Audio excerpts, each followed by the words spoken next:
Пошли. Все вместе. Какие ваши доказательства? They want you to comply.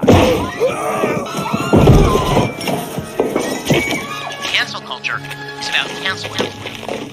Кокаином. Up yours. Woke moralists. Up yours. This is systematic bullying that's happening. Woke moralists. Up yours. And they believe that they can then Woke shut us moralists. up. Up around and find out. Up yours. Woke moralists.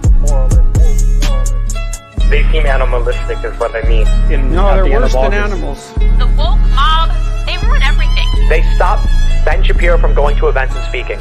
They stop Ann Coulter from doing it. I will never surrender even a single inch of ground to a pitchfork mob. You never cave to the mob. We will never bow to the mob. Ever. No matter what. Do you see the final expression of cancel culture in terrorist groups like Up yours. We'll see who cancels who.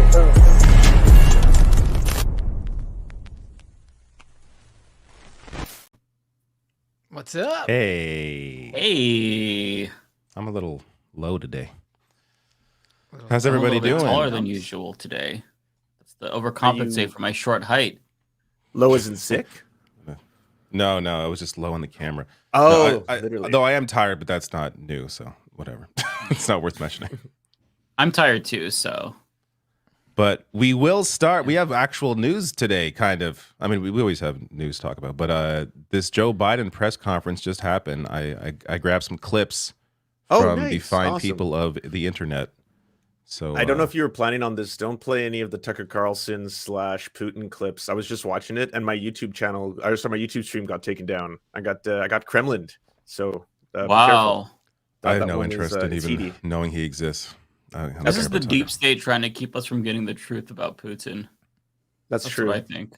Yeah. I'm joking, everyone. Just FYI, in case any. I just feel like it's not even. Actually, before we even get there. Tucker is there's a person that I'm like an acquaintance of from college. Like I followed them for a while. Like we follow each other, and they were a Bernie supporter, like during 2016 and 2020, and they recently made like some like post, like public post about how they've been fooled their entire basically they claim the vaccine hurt them or something, and now.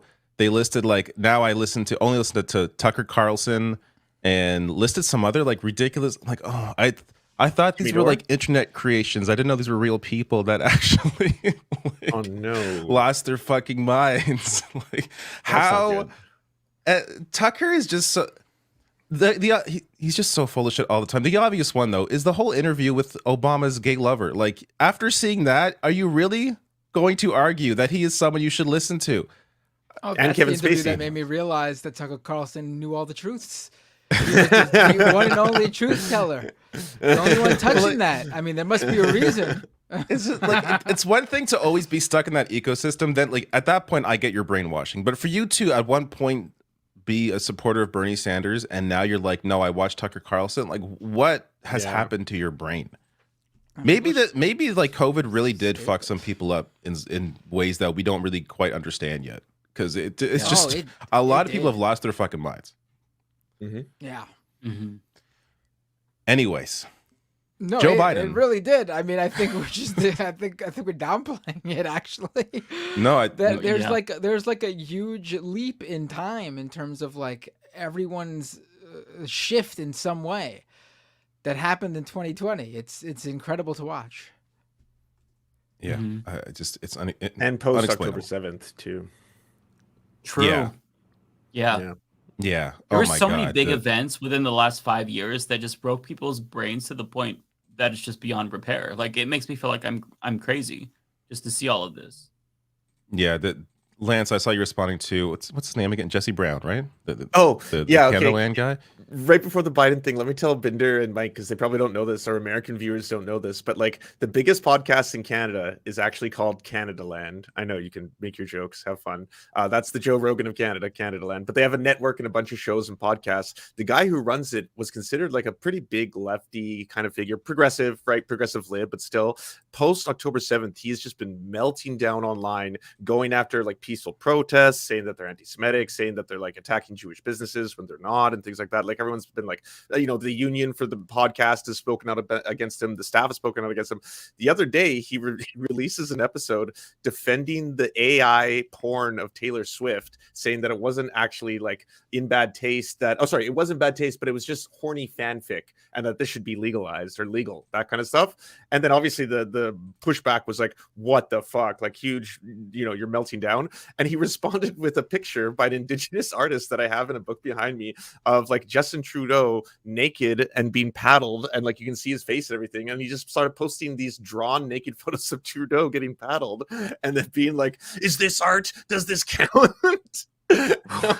Like that's an actual art piece made by an actual artist. It's different than absolutely. AI. Yeah, it's totally it's different than AI like revenge porn or any of that kind of shit. But like, yeah, it's like one of the biggest public figure meltdowns that I've seen in real time. Yeah, it's been I've recommended his podcast before. Like he's and to be fair, he was great for a while. Again, of course there are, you know, I'm sure there are positions where I like shook my head and didn't agree with him. But generally, like he's, you know, even his perspective, even if I disagree with it, I understood it. This is just like, no, he's not well. Like the people around him, like I have to imagine the staff's going to leave at some point, because I know the rest of them are not like this. I've spoken, not since this, but I've spoken with some of them before, and they're great people. They're intelligent people. I don't know what's wrong with him. Like he's just he's not doing well. He's not doing okay. Yeah, he's not well. Jesus Christ. Anyways, Joe Biden. Never trust liberals. Yeah, they'll always betray you. Well, I mean, you trusted Biden. him when he was running. All right, stop Biden. Well, I also wouldn't say never trust. I mean, I was a liberal. Like I'm, you know, people learn and change. I think that most people, I hope most people, maybe I'm being generous here, but are able to, you know, learn as they grow and evolve their opinions on things. And I think most people that at some point become, you know, part of the left or feel like they have more leftist views, at some point they were probably just a lib. And that's how a lot of people go. But some people are just John Fetterman or Jesse Brown, where it's just not that way and whatever. Yeah. Anyways, for them.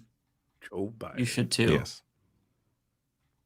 President Joe Biden just held a press conference. So I figured it's actually, I watched the whole thing at like 2 times speed, because if I watched it at 1 time speed, I can't imagine how slow he was talking. But I got 4 clips, and they're all just gems. So this was held because, to be honest, I don't even know what. I didn't read the whole backstory to this, but I guess there's a report out that when he was interviewed by the FBI over the documents that he had in his garage, he I guess didn't come off well. It's another capitulation by the Democrats to try and meet the Republicans halfway. So they let the GOP basically appoint the person who did the investigation. And that release of his report just came out, and it's pretty damning, where he says in the interview, Biden's not sentient. He can't remember dates and names. He can't remember who was vice president or when he was vice president, like stuff like that. So that just came out. And they claimed he couldn't recall when his son died, so he took real offense to that. Anyway, so that's why he came out to do this press conference, to be like, I'm fine. And let's see some of that. Thank you, and I'll take some questions. President Biden, something the special counsel said in his report is that one of the reasons you were not charged is because, in his description, you are a well-meaning elderly man with a poor memory. I'm well-meaning, and I'm an elderly man, and I know what the hell I'm doing. I've been president. I put this country back on its feet. I don't need his recommendation. It's totally How bad is your memory, and can you continue as president? My memory is so bad, I let you speak. That's my memory is not good. My memory is fine. My memory, take a look at what I've done since I become president.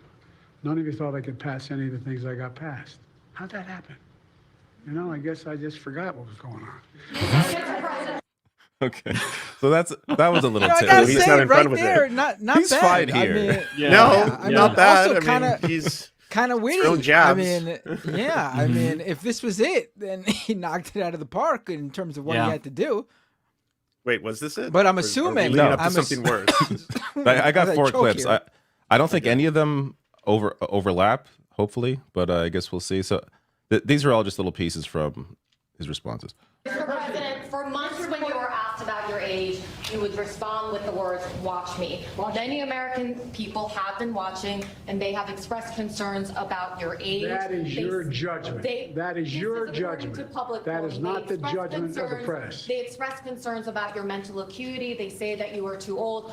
Mr. President, in December, you told me that you believe there are many other Democrats who could defeat Donald Trump. So why does it have to be you now? What is your answer Because to I'm the that most question? qualified person in this country to be president of the United States and finish the job I started. Do you believe that? Okay, that's that. Again, this is fine so far. I mean, whether you like him or not, whether you think it's a great performance or not, this is fine. Like, there's nothing it's not wrong the with brewery, it, right? It's not like the brewery thing where then just kind of melted down. Which we've got to watch that too. This part happens where he confuses the president of Egypt from Mexico during a press conference where he's talking about how mentally strong he is. This is bad, yeah.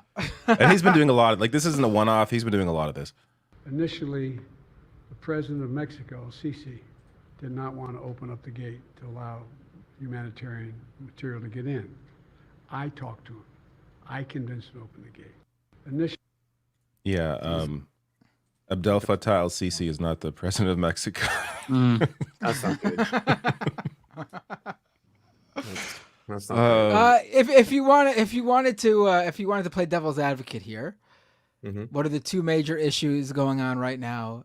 I could see maybe, he confused the border crisis with the Israel genocide in Gaza. But that's being very generous. Look, I've messed names up before. The thing is, this keeps on happening. Wasn't it yesterday? Who was it? See, I'm forgetting now. I'm President Joe Biden. I got a bad memory too. But he recalled the president of a country that was actually from like the 90s, who died in like the late 90s. And he thought he mentioned their name as if they were current. Yeah, it was Mitterrand, right? It was, I think it was Germany. No, it happened 2 separate times. Once it was the former French president who's dead, and another time it was the former German chancellor who is dead. Yes. Wait, he did this twice in the last week? He did this twice in the last week. 2 different occasions. Listen, when you get to a certain age, you enter a phase of your life where maybe you are coasting between 2 worlds. And maybe he is not totally lying. Maybe he is speaking to these people. They're going, Joe, come join us. It's time. And he's like, nah, man, I got some more stuff to do here. I got some more stuff to do here. It's like, Joe, you must come. It is your time, Joe. That's the German guy, just to be clear. Or, Joe Biden is a grumpy old man.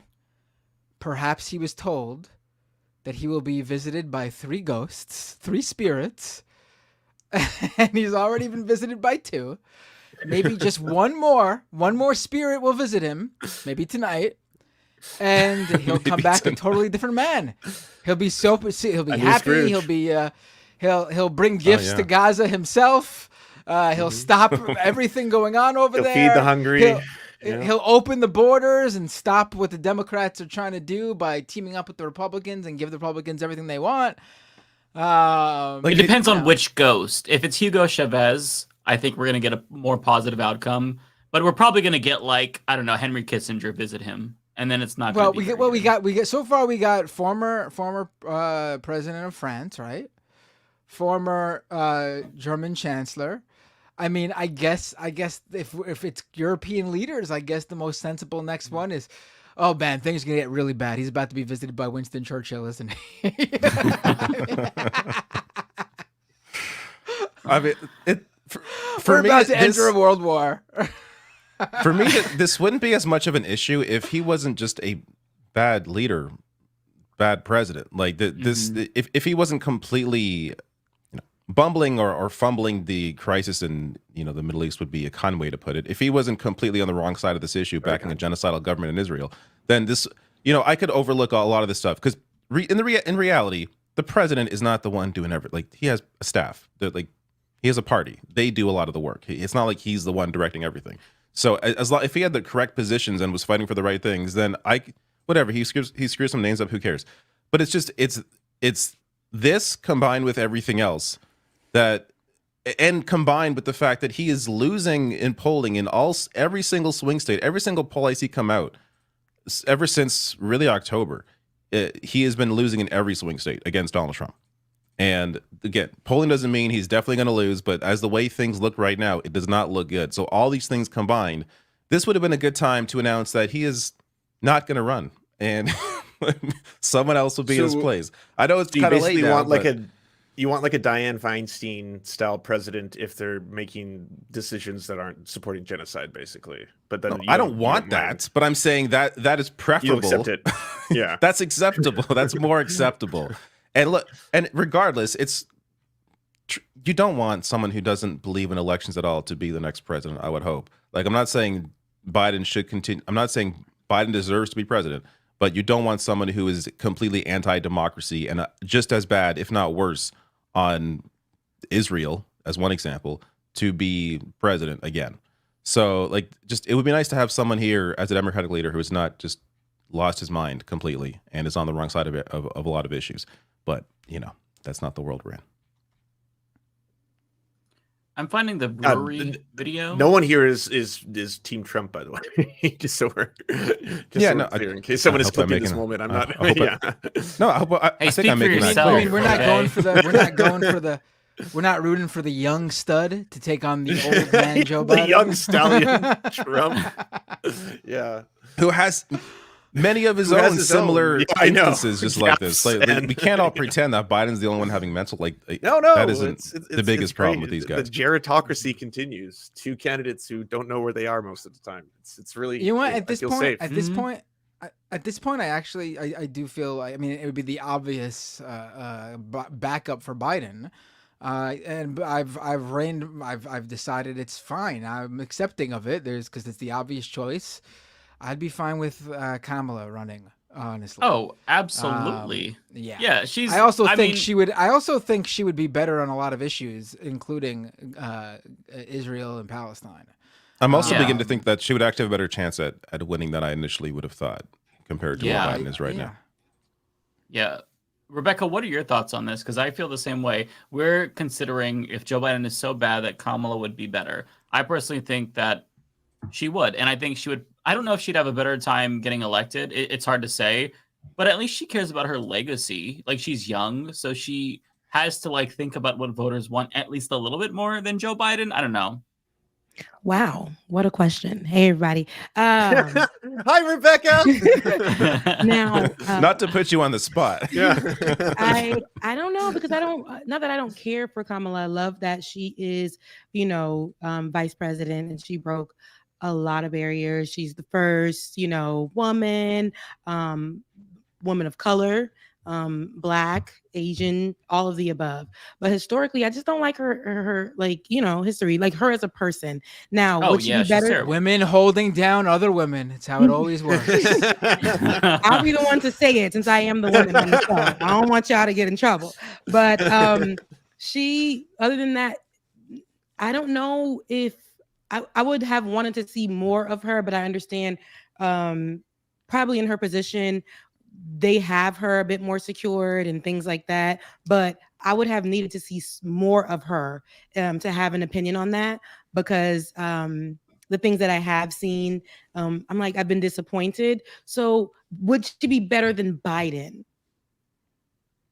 If that was our only option. I don't know why I asked me this question. If that was our only option and that was it, right? Which it probably is right now because the primaries already started. So it's that's why Marianne Williamson dropped out, and she obviously would have been the second choice. So that's gone. Biden's, Let me phrase it this way. Biden's first choice is now out of the race. Yeah. Let me phrase it this way, okay? Because it's a Dean possibility. Phillips, baby. President Phillips, we got it. Let's we say, got it in the bag. He's worse than Biden. I don't know why he's running. He actually is worse than Biden. Yeah. But let's say that Biden died. It's a possibility, and then Kamala was now at the top of the ticket. Subconsciously, would you think, "Oh, thank God"? Like, if that I would feel better about my vote. I would say, this is something maybe this is fresh, right? It will be fresh start. It will be a first, all those good things, but we've already gone through that. I would be like, okay, let's see. It would just be a let's see moment. I would place my vote and possibly in that way for sure. But it would be a let's see moment. It would be listen, is all right, Kamala, we just gonna do this. Please do something different. Like show us something different. Like how you truly feel about things that were going on. Can you say something? Have more, be more vocal. Have I know it might be against all of what America stands for, but we need somebody to be able to be unafraid and actually tackle some issues, say some things that might stir up some stuff. We need something fresh, and we don't need somebody to just be an ally and those kind. I need somebody to shake it up a little bit. I want to see some leadership, like some actual leadership that makes sense for the country right now. And maybe we would just give Kamala the benefit of the doubt. That's how I'm gonna end it. Well, give her the benefit of the doubt. I wouldn't give her the benefit of the doubt because I already know that she's gonna be terrible. But when the standards are so low, it's like, okay, she'd be marginally better than Biden. I'd take her over Biden. That's how bad it is. And the best scenario that America can get is both of these two candidates, Trump and Biden, spontaneously combust. And we have completely new fucking people. That's because the Democratic Party, they say that based on polls that they're dissatisfied with Biden, but they voted for him. They even wrote him in. With Trump, the party they're loyal to him, but the rest of Americans don't want him. So Americans complain about how, oh my God, these two terrible options. Oh, I'm sick of these. You all keep voting for these dumb motherfuckers. So you get what you vote for. But I guess that based on polls, if they both were to croak, then would everyone be happy? We wouldn't get better options. I should say we wouldn't get good options, but we would get better options potentially, because I feel like both Trump and Biden are the worst case scenario in their respective parties. I don't know. It's a really bad situation right now. It is, but we still got to vote, man. And that's I'll be voting. So, yeah.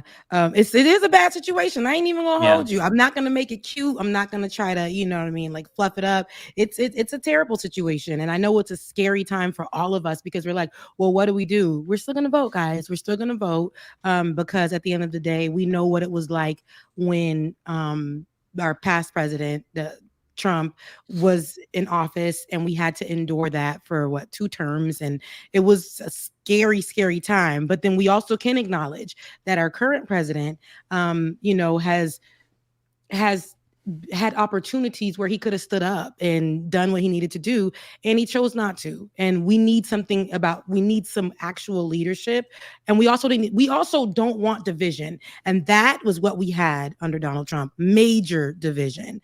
And we don't need that again. Please, y'all, we don't need that again. Also, I am convinced that this time, why would he hold another election? He very clearly tried to steal the last one. Why would he even bother? Or even if he held one, he'll just claim he won again. You know what I mean? He's a criminal. He'll literally run again a criminal for a 3rd term because he's president. He can, and he'll change the laws so that he can you can't. Yeah, that guy can't be in power again. I think that's very very clear. I pray not, but when I woke up that one cold day, 2016. I was shocked that he was, and I was shocked again that I'm like, people are this is gonna really happen. But he is somebody who has caused a lot of trauma to poll workers, campaign workers, people who want to voters, people voting rights. I remember they had in Florida, Ron DeSantis was right behind him. That's when he was copying a lot of the style of Donald Trump. And I remember former felons were told, literally were told, hey, sign up. Listen, there's a law that got you. It's going to protect you. And as soon as they did that, Ron DeSantis and folks had went down there and made a law where they can arrest those people. So people who have been clean, have tried to put that past life behind them, are living their lives, were getting handcuffed. And most of them, and this is on video on body cam, most of them were Black people. So he was targeting Black communities here in Atlanta.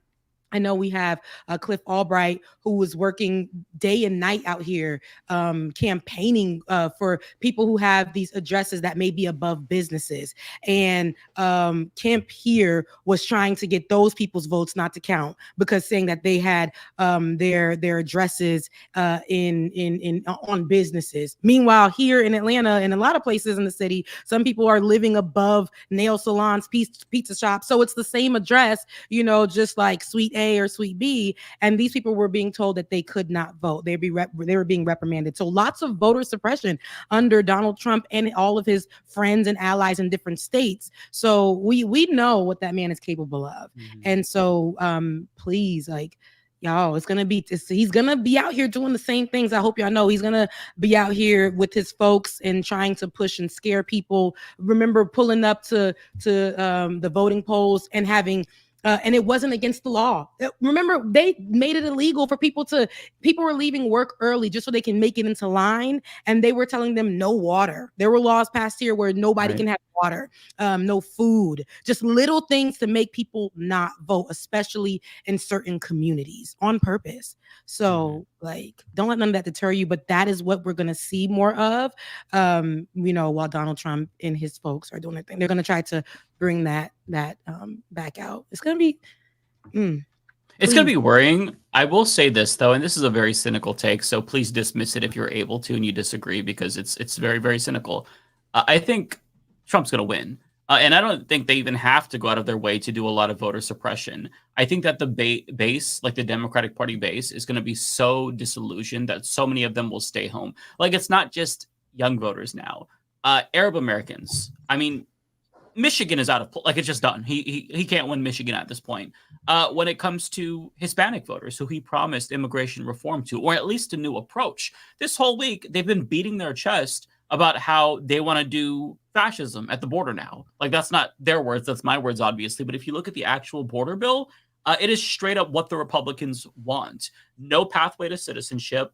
And then you have Democrats defending this. And now MSNBC is towing the line. Al Sharpton is calling it an invasion in cities now. They've just adopted fascist rhetoric. The people who care about immigration, they're not gonna support this president, because if that's your number one issue, then there has to be a meaningful difference to get you to get off your ass and vote. And on a lot of these issues, the equivalence is too close, The thing I push back on is I think there's a lot that can change between now, obviously, and that time. That's true. I think the one thing that has pushed a lot of voters out is the abortion issue. And I you saw that in the midterms. I think that will become something they start to talk about a lot. The messaging right now is basically not very succinct or clear in terms of they're calling Trump a fascist or doing this, but I think they're going to start concentrating a lot more on they're taking away your reproductive rights. You have to think about the Supreme Court. You have to think about the future of the nation, that kind of stuff. I think that will be what the Democrats start to lean a lot heavier on, because at least they should. They should. They should. The issue is Democrats often are just reacting to what Republicans are saying. That's why they moved right on the border, because they're just reacting to what the right is saying. That's most of what they do, unfortunately, and that's when you get the worst in terms of how people feel about the party, is when you just react to what the right is saying. They have to put out their own message, as you're saying, Lance. They have to focus on those issues, abortion being a massive one, which is fucked. Yeah. It's just such a bleak election. I would agree with you, Mike, in the sense that I think no matter what happens, Trump will say he won. So giddy up. For that. Yeah, for sure. And I mean, if he wins, I will say again, like David said, by democracy. I mean, not to be hyperbolic, but I mean, I think that there's probably a pretty substantial chance that democracy is straight up died. I mean, he will try to stay in power regardless if he tries to run for a third term against the Constitution. But like, it's not so much that I'm worried about, so much as like what he'll do while he's in power, because we're going to see so many abuses of power that it's going to be like, I mean, institutions will be completely like it. Go ahead, Matt. Sorry. And I'm still trying to process like all of Biden's abuses of power right now, where he's just like circumventing Congress and bombing everybody. It's like, what the fuck? Every day it's like, oh yeah, he bombed. But he really doesn't like Netanyahu. He's really angry with Netanyahu. He doesn't like him. Here's $17 billion. So ridiculous. But Mike, you know, I get why you feel that way, and you know, to say that he's gonna win, it sounds crazy, right? And I want to be that one because you know I'm always that one. Let's not say that. Let's look at the the brighter part of it. Let's figure out why is Matt frozen? Because I don't like that. I don't like that. I really don't. Oh my god! What are you scheming? What are you scheming? As soon as Mike said what he said, he's side-eyeing me right now. What did I do? What did I do? Yeah, buddy. Mike, Matt, I'm gonna need you to restart, baby. Yeah, he probably can't. He's this frozen. He probably can't hear us. Somebody tap Mike on the shoulder. Log out from me, baby. I hope he stays like this. Yeah, he's gonna stay like this for the rest of the stream. It's our new mascot. It's good. Because I'm like, I don't know why Matt is looking like that. Because Mike said what he said about 10 minutes ago. It's time to move on from that. Where we? But no, I know how you feel, Mike. It's like it's almost like to just hope for the hope for the best, but we know there are times just what we know and how strong the right, when they get together, what they can do. Unfortunately, they like to utilize their power. They could be as dumb as rocks, but when they come together, baby, they coming together. And they know how to wield power. Yeah. Yes. And when it comes to what I've seen on the left with Democrats, liberals, whatever you want to call them, what is it? Hey, Matt, you all right? What happened? You should come back and watch when you froze, because you were given like the worst side eye. It was like a miserable face. It was crazy. But I just think did you all think I was being sassy with you guys or something? Oh, no, we played with it. Rebecca was worried. Like, what's going on? What the fuck, bro? What the fuck? It was giving that very much. Well, I just say I know how you feel, Mike, and I don't really don't know. Everybody has, a reason why they feel how they feel. And what we see with the Democrats is not what we see with the, with Republicans, with conservatives, whatever they want to label themselves at. But those people get together, or we've seen what they can do, right? When Democrats just be wanting to point the finger, sometimes like the baby that's saying, we got to work.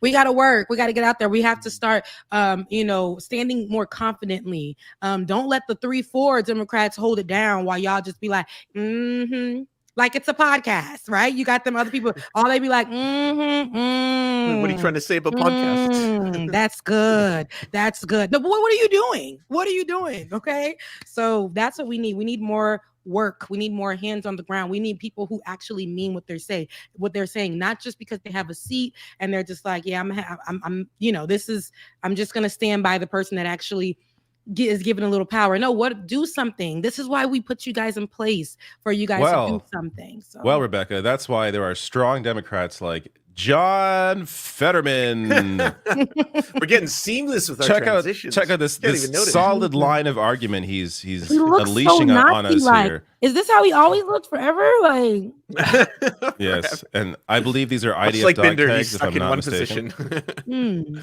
Yeah, how many dog tags is that? He's out of his mind. But check out this solid argument. This is why he's against peaceful protests for a ceasefire.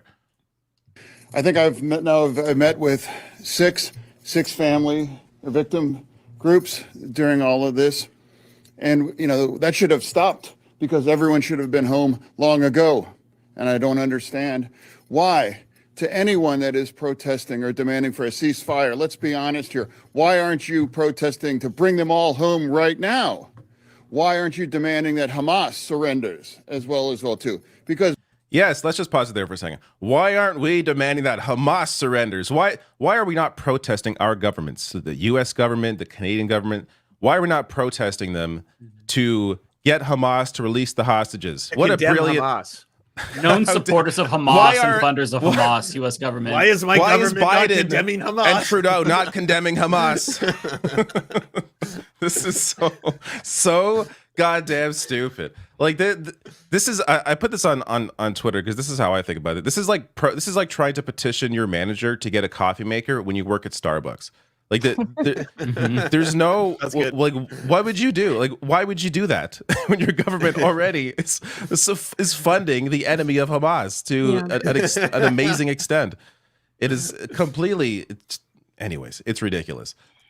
But we can continue this. Also, because the IDF have killed 3 of the hostages. When he's like, "Why aren't you protesting getting the hostages back?" Well, I mean, tell that to the IDF. I mean, the only thing that's gotten the hostages back has been a ceasefire. That's been it so far. Yes, not to mention, Netanyahu just rejected a deal with Hamas that would have released all the hostages. So, like, which would have been hinged on a ceasefire. Just completely out of his mind. Both of those happen. You know, there's going to be the ending of the suffering and the death of innocent Palestinians and Israelis as well too. Wow. And now I support a 2-state solution as well. But we must you must release the hostages, otherwise we will keep killing civilians. That is what he is saying here. It's so adding very the weird. 2-state solution is so fucked up when one of those 2 potential states is getting bombed off the face of the earth. You know, also it's giving condemning both sides, right? It's giving a little bit of Trump energy, like, well, both sides, right? They both doing it. They both did it. So if we that's what it's giving. And Netanyahu came out against 2-state solution. Meanwhile, the Palestinian Authority, that's what they support. That's the group that Netanyahu's trying to, or has continued to try to sideline while propping up Hamas, to use them as an excuse to invade Gaza, which he is doing now. So if you support a 2-state solution, then you are anti-Netanyahu while you are pretending to be supporting of his position, which is not 2-state. Oh, but that is meaningless until Hamas is effectively eliminated as well. Now, of course, because Hamas now disavows and rejects a 2-state solution as well too. And now they are committed to the destruction of Israel again. I would never want to negotiate with a group that wants to commit it to my death as well. Bring all of these people back home now. End this and stop pretending that this is some kind of equivalence here now. This is like, bring them back. God. My man is genuinely dumb as fuck. I agree. There is no equivalence. I don't want to harp too much on. I mean, stupid. I will just to point out. I don't want to harp too much on. You know, he had a stroke, so his speech isn't great. Like that's whatever.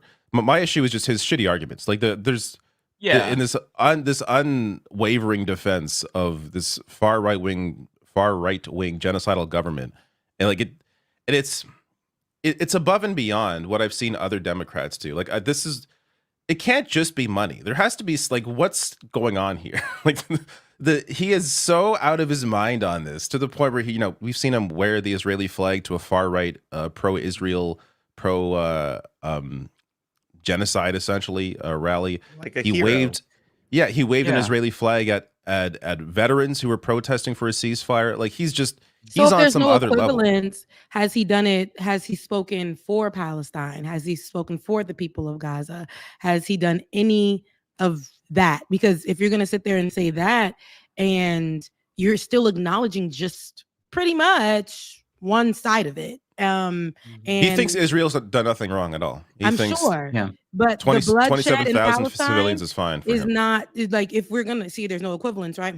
But if we are gonna put it on a scale, the bloodshed in Palestine and Israel, there should be none. We can agree on that. But we need to stop they need to stop what they're doing to the people. This is but Hamas made them do it. Hamas made them kill all those civilians. It's all Hamas's fault. We have that's why when there's a bank robber, we just bomb the bank. That's why when there's a school shooting, we just bomb the school, because it's their fault. Bomb the hospitals. Bomb the hospital. Yeah, gotta get.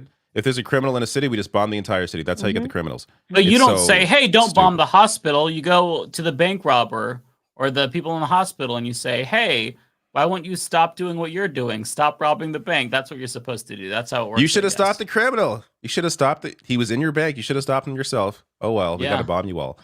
Yeah. It's so It's weird. so It's like a upside scorched down. earth policy against innocent people. And what's so sickening is that he said this a couple of times, like something to the effect of, well, I weep for every Palestinian kid just as I would my own. But, and then he goes on to explain how, like, Israel, of course, is right to do whatever they want and kill as many civilians as they want to. It's just, yeah, it's really, it's so fucked up. He could have just been like quiet. Like, he could have done what all the other senators are doing and just like support the genocide by voting in favor of it and supporting Israel, signaling support for them, whatever. But he's like going out of his way to like be the loudest cheerleader. And it's so bizarre because he didn't know anything about, like, okay, when October 7th happened, he didn't even know how to pronounce Hamas. I don't think that that's anything to do with him having a stroke or his speech. I think he just genuinely has never even like looked into the entire predicament. Like, he probably couldn't even name where the fuck, or see where Israel, Palestine were on the map. Like, the dude doesn't know what the fuck he's talking about. So like, for him to go from being completely unaware and oblivious to like being the &1 cheerleader of genocide, I don't know how you explain that. It's so bizarre to me. Grifting. And you have to understand, like, right now, it's a, and this is, this is the right and the left coming together in the middle, and this is where we can see, America sticking right beside. This is to me what Biden promotes too. Like, this is the same kind of rhetoric that he pushes out every time he comes out to make any kind of statement about what's going on. It's the same thing. So it's not like surprising to see a Democrat doing that.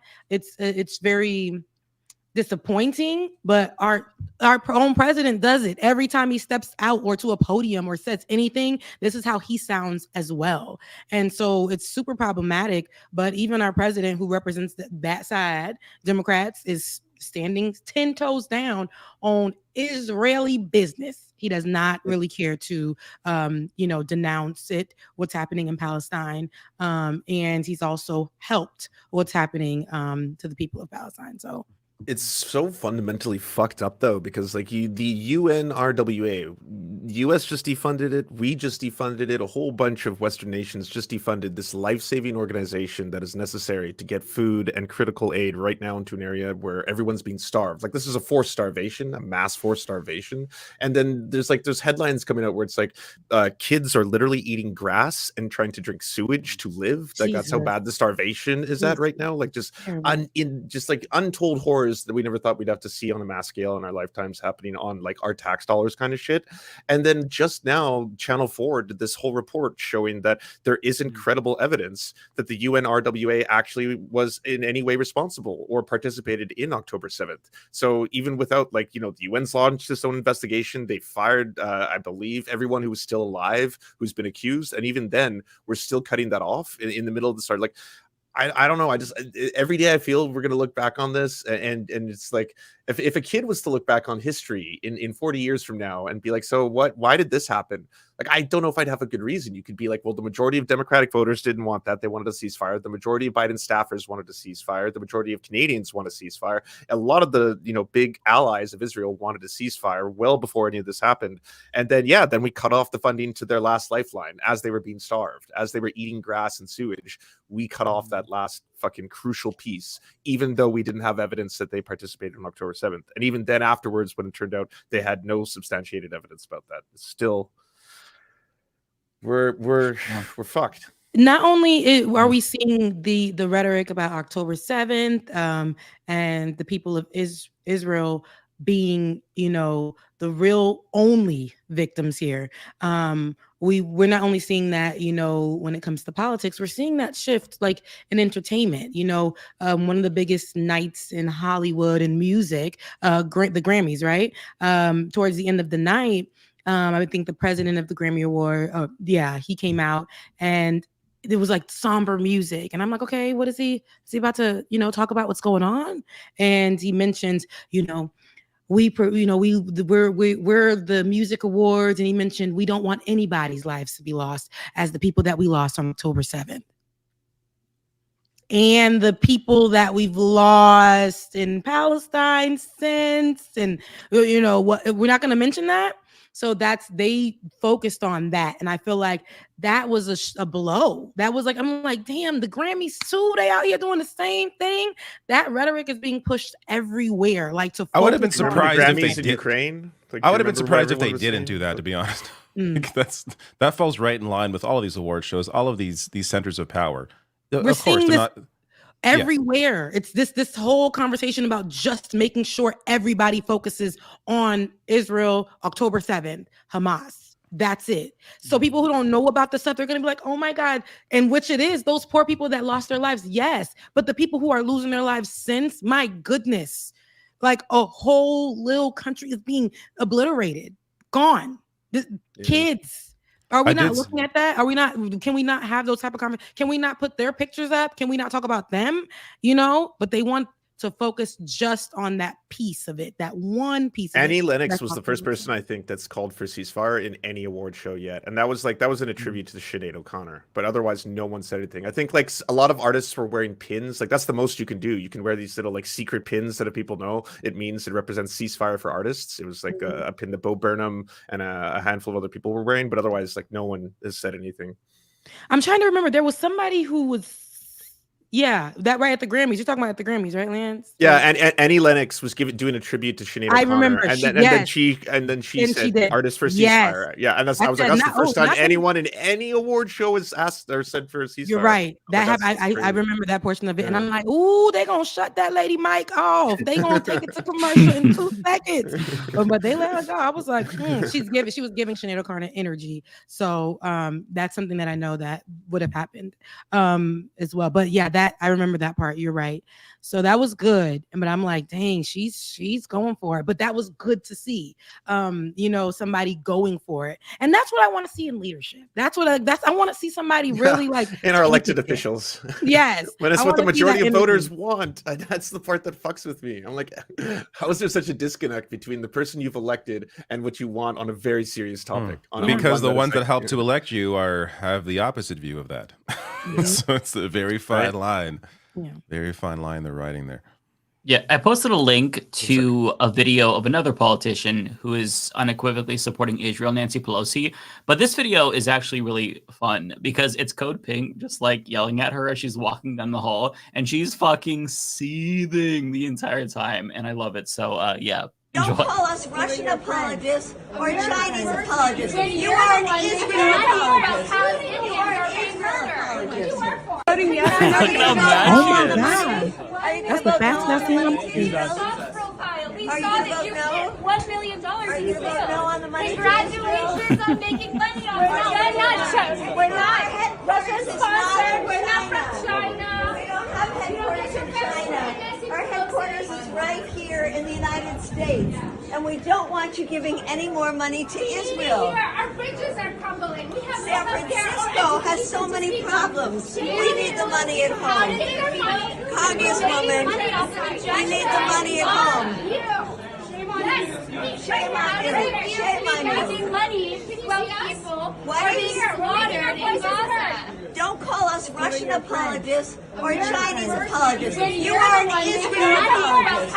You are an Israel apologist. Oh, that's it's a repeat. But They just repeating the same video? Yeah. It's the she same was thing. ready to risk it all with her baby on her hip because she needed that message to be told. But Nancy Pelosi, I've never seen her get like that before. Baby, Nancy Pelosi was ready to put hands on that lady. But to shoo her away because what she's saying is real. And they don't want to hear that. These people, they get to go home, they get to, be covered in their warm sheets and all the other stuff like we all do right now. But our leaders are just, they don't give a damn. And Nancy clearly doesn't. She's she doesn't care. As long as she sticks to the script, everything is okay. And when she, does a viral moment where, she's holding it, oh my God, Nancy is so great. And she's so legendary, her with the kente cloth, solidarity, the black folks and all, this is that's the viral moments that they'll forget about. They support in Israel, but they'll remember like Nancy is a godsend. Watch. Let her do something else. They're going to be like, she's such a fiery person. We're going to miss her and all. It's going to be all of that. They're not going to remember that these people, and this is what I'm saying, they're on the wrong side of history. And I hope that it is documented and remembered that this is where they were and who they supported in this time. I really do. I really, really do. And people were out there risking it all. Again, that lady was with her baby on her hip. She didn't even care. What's up, Nancy? What's up? You know, like me and my baby. We're here to let you know. Yeah, I'm Rebecca, impressed you're by right. people that have that energy. I don't have that energy. Yeah. When my child was that young, oh my God, can you imagine me running down the hall like that, chasing Nancy Pelosi? It's crazy. It's just a lot of work. But it's people have that in them because they're like, listen, I this is affecting me. I can't keep watching this happen. And I'm right up the street from this lady. Baby, we're taking a trip. We're taking a trip. Yeah, Rebecca, you're right because they're Oh my Yas, God, don't remind they me will of never this. not Yas Queen her. Like, Yeah, you they remember were this? exactly. This is so terrible. So embarrassing. So utterly embarrassing. Nancy Pelosi could like fart in his face and he'd be like, oh, this is historic. I got to smell Nancy Pelosi's fart. Like these people. Is that guy still around? I feel like I haven't seen him since that. I haven't. He's completely disappeared. He got dunked on so hard for doing that I think maybe he like just went away. I appreciate him doing that though. I wish more people would take the hint. But yeah, that's the see. They think like that's probably like 99% of the interactions that Nancy Pelosi has. It's with people who really like her, unless it's Republicans. And so like these Republicans, they live in ivory towers. That's true. But while you're still in power, there are still going to be constituents who will confront you. And I just love seeing the reactions when they are confronted because some of them just don't know how to handle it. And they're outraged at the fact that people dare protest them. And you love to see it because, I mean, when something like this is going on, that action right there from Code Pink, like that is praxis. Like that is the most important thing that you can do because that's how you literally get them to listen. We can like, it's so important to like leave them messages and go to town halls and confront them when you can. But when you actually confront them to their faces peacefully, but still being very direct, that lets them know like this is not okay. And it's irritating. They fucking hate it. But that's why you should do it. That's why I love it. Like I think that what Code Pick is doing is really good. Yeah, I do too. Again, that energy that they have, that activism, everybody's an activist in a different way. And that's what they do. And listen, they pulling up, okay? And I feel like our leaders sometimes get very, very comfortable because they, you know, I can't be touched. I got Secret Service, you know, I say what I need to say. I make viral moments and I go back to my home, my mansion. I don't, you know, I don't have to really do much because I'm legendary. I don't, you know, but baby, I'm tired of people thinking that they're above everything. And the reason that you were placed there is to help make a difference and a change, not to get comfortable in your seat. Not to get comfortable in your seat. If we wanted somebody to warm up a seat, then, you know, we would. That's not where we're at right now. The people need leadership. We don't need you walking around in your kitten heels, okay? We don't need you, you know, we don't need that. We need something. We need some fervor. We need somebody to be like, you know what, you're right. I hear you. Or we need you to stand on why you supporting Israel only. Do you like what is it that you're not seeing happening in Gaza right now? Are you aware of that? Can you make a statement on that? Because right now you're coming off as an apologist. You are one. So why? Okay, don't try to fight me. I'm literally telling you what you are. What do you have to say to that? But you get to just walk, get protected, and yeah, that was it. No, she was ready to move her granny sister friend to the side and jump on the woman and her child. Okay, it would have been funny, but holy shit. That would have been crazy. But that's what she was ready to do. She was sick of it because that lady was saying things that were hitting different places in Nancy Pelosi to make her act like that. These weren't things that weren't like just anything. They were affecting her because she knew it was true. The truth hurts, yeah. Yes, it does. So yeah. Well, there was also news from the Supreme Court this week that they heard oral arguments from whether or not Trump is going to be disqualified, that whole thing. Obviously, almost all of them, but I think Sotomayor is the only one who's like going to vote against Trump. Like it seems like even the liberal justices are seemingly not okay with one state disqualifying him. And I really am not surprised by this. I don't know if you all had thoughts on this, but this is the most uninteresting thing ever. I don't know. I just literally never anticipated for a second that a different outcome would be possible. Although we don't know, we're just speculating based on the oral arguments, but you know. I haven't thought much about it, to be honest. Not a thing. Yeah. No, I'm gonna be 100 with Nobody you. gives Not a shit. thing. Okay, thank you. Yeah, thank you. Like I saw all the use this headlines opportunity today to make about sure that I'm gonna use this opportunity to make sure my internet's working now. Matt, Am I you're back? back. Am I Yes, good? You're moving. You I look didn't want to. clear. I didn't want to interrupt because when I came back, everything was still choppy, so I wasn't sure what was going on. So I was just like, you know what? I'm gonna sit back, let it fix itself out. Not gonna interrupt. Don't want to do anything to mess anyone's. I missed all the good stuff though. I missed knocking on Fetterman. I missed defending my queen, Nancy Pelosi. I missed. Is your kid playing like Fortnite? Is that what's going on here? Is that what you're? No, I don't know what's going on. I don't My know internet is what's really been going bad, on my too. internet these past few weeks. Yeah, It's it has been like ridiculous these past few weeks. And I don't know why. There's nothing wrong with anything. Or it Did just you gotta check be with the them? internet Did you connection. reboot? Did you look? Because that's what they Yeah, told I me did, but I at don't think work. that was it. I honestly don't know what fixed it. It must have just been a natural something fixed itself. Now It's you gotta have be a the glow. internet You have more of a connection. glow now. Like it's giving a little bit more life. I think now. It did. Yeah, the quality's good. It looks good. It is. So Yeah. whatever happened, fixed it. Yeah. All right, My that's internet good. is So I'm bad, but I back, started baby. the I'm stream back. while uploading a video. I did it to myself. Yeah. Also, I'm That's sorry to never a good Miss pointed out in the chat earlier that I'm being very negative and down. I apologize. I don't mean to rub off on you. Sometimes I Have you guys not catastrophize watched the show out before? loud. Mike's always like he's Yeah. attacking old He's people. not- He's like, this is what he does all the time. Matt is actually. Here's what I will Mike say. is not- Matt be the negative one. Mike be, you know what I'm saying? Me? He's Negative? I feel like Mike I'm is balanced, more- but Yeah. if I tell you something bad is going to happen, I am the worst at predictions. So there's one thing to keep in mind, right? I don't mean to be a downer on you, but if I say Biden's going to lose, probably the opposite will happen. If you go back and watch all of the election streams, I think I was on both of Lance's election streams for 2020 and 2022. What I predicted would happen, the opposite happened. So that's one thing to Both keep in mind. If I times? start both times. So if I catastrophize too much, good. Keep that going. think of that as a good thing. No. So yeah, Mike, if he said it, then let's just know that he's doing that because he's doing the Lord's work. He doesn't want to say anything that he knows is much. If he says it's gonna happen, then just go with that. We're just and understand, y'all. People have these feelings because it's happened. Like we can go off of our presidents historically, and for the past few years, Donald Trump has won twice. Okay, when we just been out there, so it's not that it's he's not. A lot of people are just saying that because it's possible. There is an actual possibility, right? A higher chance of him actually winning, and that's because historically that's been a thing here. Stupidity is one, and so it's not that he's being negative.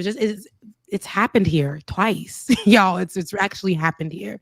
Oh, So yeah, what it you can drinking, happen. Matt? I'm basing my Just soda. negativity off of polls as well. So it's not like I'm just trying to be cynical for the sake of cynicism. Like, when you see all these things and you focus on politics so much, it's hard not to just think, man, it's like an iceberg dead ahead and we're sailing right into it. I like, just for me, like as Rebecca was saying, like it's one of those situations where you hope for the best, but you prepare for the worst. And this time, whatever happens, I will not be surprised. In 2016, I was actually really taken aback because I expected Hillary to win. What? Sorry, I just this is Twitter sometimes is amazing. I read this like 3 times and I keep bursting out laughing every time I see it. This is sorry, X. Just received the most fuck? threatening notification. Getting closer. Why do all Which can be Democrats taken in like, various ways, really. who's writing? There's a lot. What people? all of, Is that a all real of these, email? all of these campaign emails are like off the wall. They're all hilarious. So now they're harassing emails. Like, Getting closer. I don't get who writes the Democrats' emails. Like they're all like this. They're all like, I'm on death's door. I'm doomsday is upon us. They're devolving the into world like is ending tomorrow. 1990s chain emails where it's like, send this to 10 other people or you'll get bad luck. Like that's what they're gonna do soon. Open this or you'll die.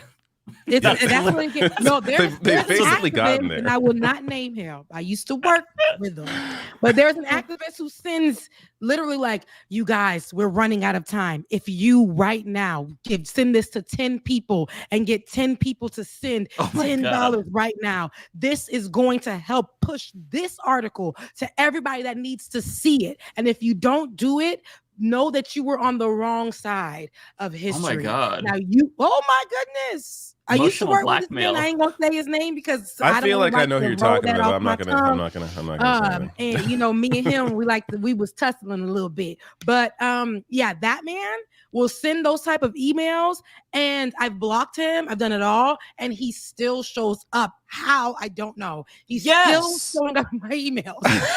That's happened to me with certain politicians where I will block their emails and I still get emails from them. Like, I blocked it. How is this happening? Like, it doesn't make any sense. Right now, look, and you go down to be like unsubscribe. To unsubscribe will be a problem. You are not doing what you need to do. You're not helping the system. History will remember when you unsubscribed. Yeah. I will unalive myself if you don't open and donate to me. I'm too embarrassed to even mention I have a Patreon. Like, these people are like out here grifting their asses off. It gets crazy. And it's like, but at the same time, we're doing actual work online. So this is why we say, you know, Patreon, whatever. But these people, especially this person, they know who to cater to. And I hate to say, like, you know, they use politics. They're an activist, but they use politics in that way. And they'll send them damn emails. And the emails get crazier and crazier. And there's a thread on Twitter X, and everybody talks about how they're just so threatening. Like, hey, I just got paid and I don't want to give you my last dollar, please. Like, I just don't want this. What you're saying is they're basically like Matt Bender is with Superchats. Where I'm actually I feel I'm give me like your you, money though. now. I actually can't I do it humorously on this show, but I actually feel very uncomfortable asking people to sign up for Patreon. And we shouldn't. In fact, I haven't received a single super chat this episode, which is very bizarre. Not because they start giving when you come alive. When you come alive at 10 o'clock. You mentioned that. We haven't seen your dog in a minute, Liz. I know. That's why I was gone for so long. I had to run him outside because you had to go wash your hands. Okay, I wanted to ask you all your opinion on something that we don't usually talk about, and that's tech. So Apple Vision Pro, I don't know if you've heard of it. Binder's eyes just lit up. Dystopian or not dystopian? Because I think it's dystopian. I can explain why, but I'm curious to know your thoughts.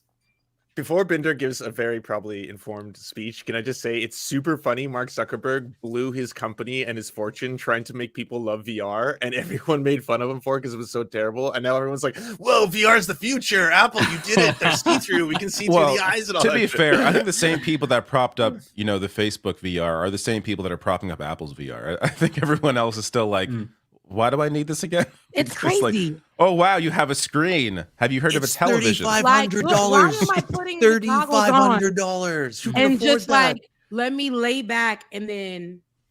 Oh, apparently it's cool. Like, I'm sure Matt Binder's tried it, right? I'm sure it's fun to use. It's totally useless. It's not necessary. It's just There's a video of a guy who gets out of his Cybertruck with his Apple Vision Pro, and he's walking. He's like, that has to be staged. That has to be. It's like, I saw that he looks video. like he's That has casting to be spells. staged. Like, You didn't find the video of the guy doing It allegedly working on the, like, it looks like the 3 train or whatever in New York, and it looks like he's working and he's typing and moving a mouse. That's not there. Yeah. It's. I don't have the confidence to ever wear anything like that in public. Right? Like, if you gave me a headset for free, but I would have to wear it in public once, I would not take it. It's just people who set up their the camera and act like somebody is helping them vlog. Again, if I need the courage to do it because I want to vlog. I want to do those things, but I think it's weird. Like, look, it's just weird. Like what? Like, what are you doing? Staged. Come on. Oh no, it's got to be. He's watching porn. He's definitely watching porn. Listen, Bringing this window, bringing this window. Oh my God. That's the thing too in the VR world. I'm like, it's just not right. Like, y'all really want to be out here looking more crazy than it's the crazy. It's just no. Also, what if it runs out of battery while you're driving? Doesn't just go black and you can't see anything? You crash and you die. Yeah. I saw a video of. I'm not sure. Again, this may have been staged too. But there was a guy who was wearing it while driving, and then he got pulled over. Yeah, I saw that video. I saw that video in the Cybertruck. No lie. Why are you? That was staged. That one was. That staged. was staged. Okay. Yeah. A lot of these I gotta imagine are staged. Yeah. Although he did admit that he really did have to for the skit. He had to drive wearing the Apple Vision Pro for 30 to 45 seconds. He said. So he wanted to get pulled over because that was part of the skit. No, I think that it was all set up. No, it was like all set up. My feeling on this is this. Apple's been working on this thing for a long time, like over a decade, and they could not get it right. Like they're not entirely happy with the final product they're putting out there.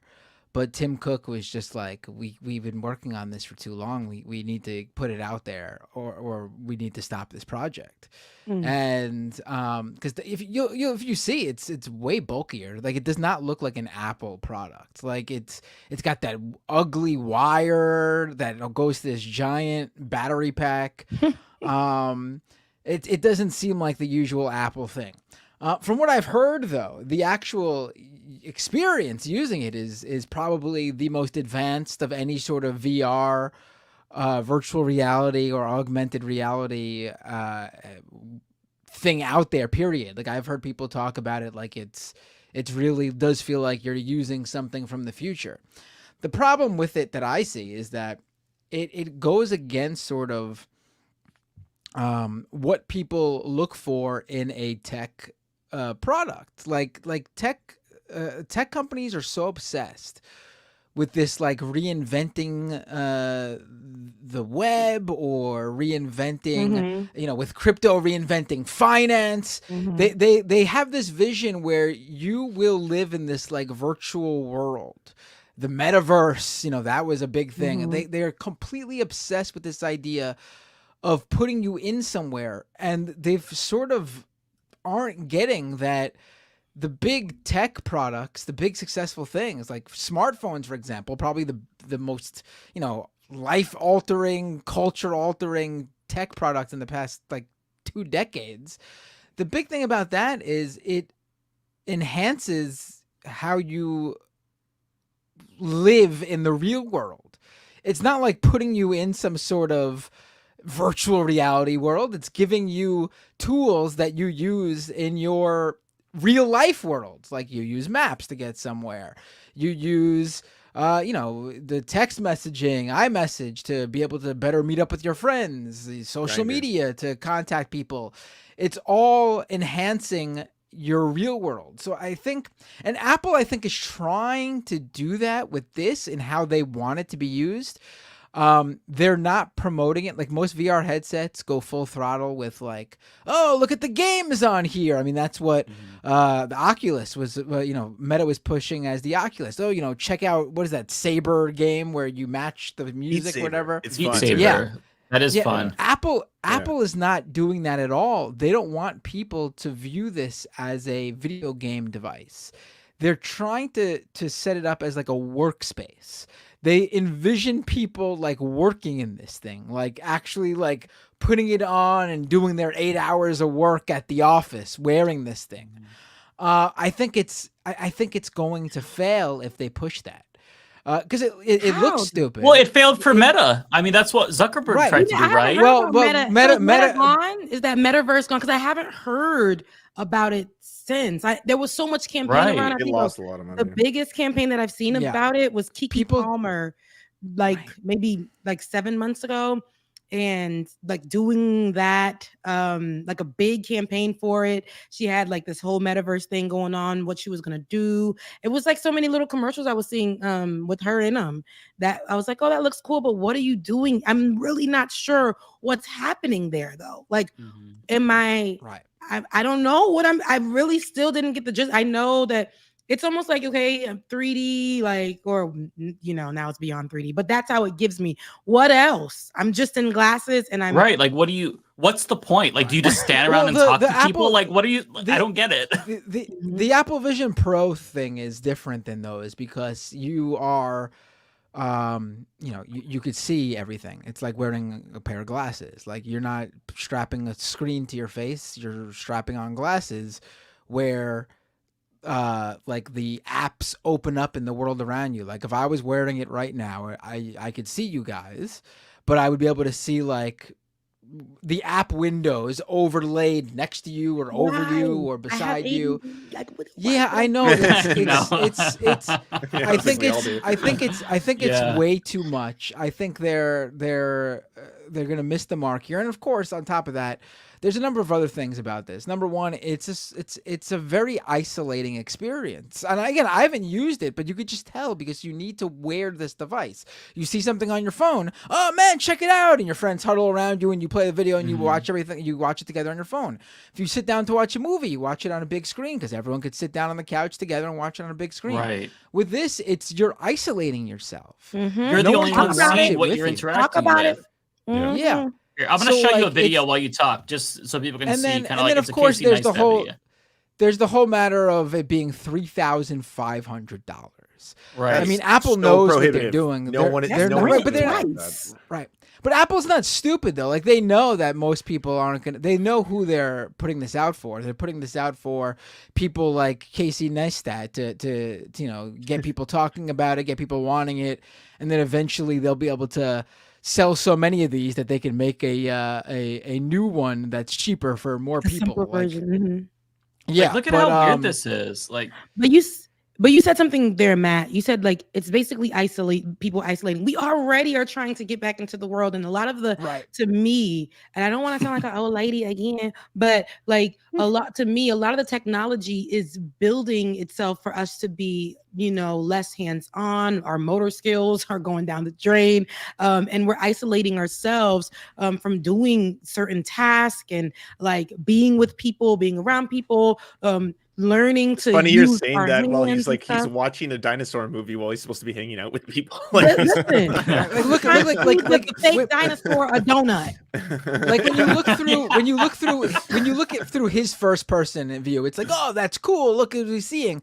But then they cut to the shot of the people around him and what they see, and it's like he's just like a guy like doing this with a donut, and no one sees anything else. It's weird. Like the thing is, like these sort of wearables, like these VR, AR, whether it's the Oculus or any other company making these sort of glasses or the Apple Vision Pro, like they want this to be the next big thing. They want this to be the new smartphone, a device that we interact with for hours and hours at a time each day and live our lives using this device. And the fact of the matter, these devices are not a smartphone. No one wants to wear these 24/7. No one wants to live in these 24/7. No one wants to work in these things. They're fine if you're like gonna do a video game experience and you sit at home and you play a game for an hour or two, or you want to watch a movie wearing them and you watch a movie for an hour or two.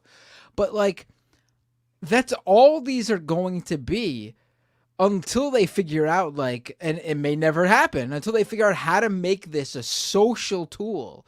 Like a smartphone is, where people can use it with you and it enhances you in the real world and doesn't isolate you like they do right now. Until they figure that out, if they ever do, it's gonna be a gimmicky thing that people use for specific things, to play a video game, to watch a movie.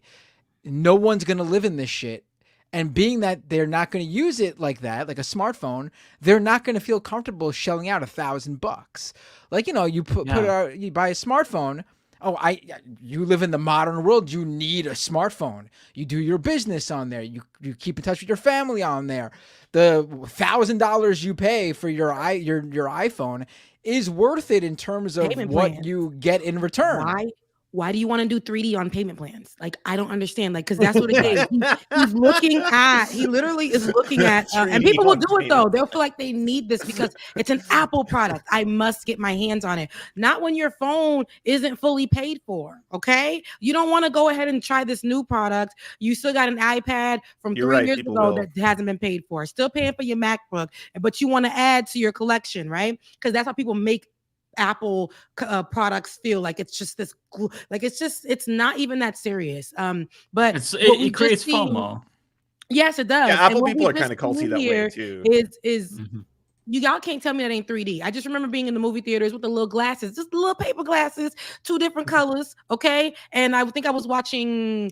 Wait, how long ago was this? Amazon people, that movie. What was the Avatar? And they gave us the 3D glasses, and okay, it's popping up at me, and we're like, whoa, so cool. That's what it's giving. Okay, I don't need that. I don't. Don't you want that all the time, everywhere when you're going to the bathroom? Don't you want things? Don't you want like 6, 7, 8 screens in front of you? You can watch like 4 movies. You at wash once your and hands, and it starts timing you. You did not wash your hands long enough. You see, like that's crazy. And then you're vacuuming. It shows you where you vacuumed. So when you're watching things like porn or whatever, are you getting like haptic feedback? Is it like, what's cool about it? What can I feel? That's been one of the complaints. People are like, they want the funny thing about the funny thing about this the novelty right now is apparently Apple is not letting people watch porn on the Apple Vision Pro.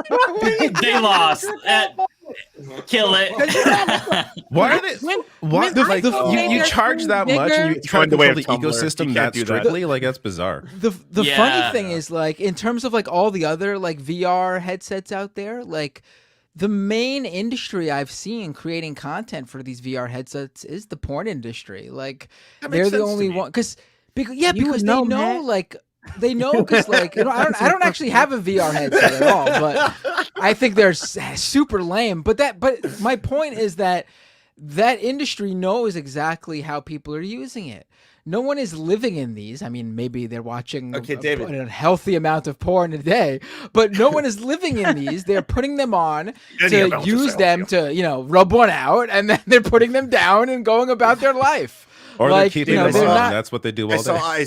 You said vacuuming. I saw a cool proof of concept where using this, you can actually play like Mario Kart or games where the track is the area you haven't vacuumed yet. So when you vacuum your house, you're like, playing Mario Kart. Like, yeah, and I was like, okay, that's kind of neat. There's an idea. Like a gimmick, I'm sure there's several like neat gimmicks, but like you know. Well, and think about this though. Get tired. I thought that was cool too. I saw that same thing, and I'm like, oh, that's neat. But then when you think about the practicality of it, right? After you've had this headset for a year, the fun factor, the novelty has worn off. It's like, okay, I need to vacuum. Let me get this shit done. Do I want to stop? Put on the fucking headset, activate the vacuum app, and then have this heavy ass shit on my face as I'm trying to just get shit done. Like, you see what I'm saying? They're making us you know what I mean? lazy. They're making us dependent. Like, you see, we already can't get. We're trying to fight alcoholism and all that other stuff. And now you guys want us to be focused on this to just vacuum our homes. Get up and vacuum your home. Okay. Also, mushrooms are so much cheaper. Like, just get some mushrooms, buy some mushrooms, do mushrooms, and vacuum your house, and it'll be crazy. You know, what if you do mushrooms and then put the headset on? Then what happens? It's the mess. Sensory overload. I think that like there are some potential cool things that can be accomplished. Like if you're like, say for example, you're in a foreign country, you're in Japan, and you put it on and it translates, you know, the text for you, and it translates in real time what somebody is saying in a different language. That could be really cool. But we all know what's gonna happen though, right? Like apps on our phone were really revolutionary at first, but then with time, it just became this whole how do I make money thing, right? So you're gonna have the thing on your fucking face. You open up your fridge, an ad is gonna pop up for Amazon. Hey, you're low on milk. Click or not milk or whatever the fuck you could buy. You know what? Like we know how this is going to be used in a dystopian way, right? Where it's like add to cart on your face or a pop up. Hey, do you want notifications as you're trying to walk? That's what it's going to be. Yeah. Yeah. And you look stupid when you wear it in public. So there's just so many negatives to it. Don't you feel stupid? I already can't. But if everyone's wearing it, then it's okay. Yeah, then we all look like dickheads. Yeah, and you no longer look stupid because that's the baseline. I so you all look I don't normal. want to be somebody to wear it. I don't want them to do that to us. I don't want. I feel like things just be happening. I don't want it. And it's like when you have anxiety too. First of all, we already struggling with a lot of things. The world ain't a safe place. I can't imagine myself putting on that little thing and going into to go grocery shopping. Imagine getting robbed and being. Like imagine, and then you're in your house and somebody bumps you on the shoulder, but you're like, I'm here by myself, but you got the stupid glasses on. It's so like stabbed in AR. That would be terrible. Listen, I was really an enthusiast for VR for the longest time. Like when the first one came out on like PlayStation 4, I had it and I was playing Resident Evil and it was really cool, but the novelty wears off so quickly. You're right. I get motion sickness too. I tried playing Resident Evil Village, I think, because I have VR too, and so I tried the demo for Resident Evil, and it's like I cannot play this game. And not like that. Not with the little goggles on. The one real cool one is Gran Turismo, because it feels like you're in the car, and like that one's really cool. But ones where you're walking around, I can't, because you're standing. You stand still, but in the game you're walking around. It's just like, all right, I got to sit down. I can't do this. Yeah, I've done the VR on a date. This is years ago. I think like 2017. I did a date. You went night on a date in like VR chat? I was at his place, and then he had the little. So I put it on. Now it was all white. I'm a brown girl. I had makeup on. I thought we were having a cute night. He done had me in the VR. I done messed up his whole thing. Now you got brown girl makeup in your. It was a mess. But we were doing it, and then like we were just on there playing, and I just knew we were looking crazy, fun. But I know. We was in there just like doing all of that. It was great. And he wanted to do it again. Like the next time around when I came over, I don't want this. I don't want to put this on. I don't want to do this anymore. I hate it. Like, let's not do this. But it reminded me of an episode of Black Mirror a couple years ago. And it was the weirdest episode, but it was spicy. Where the VR thing was popular.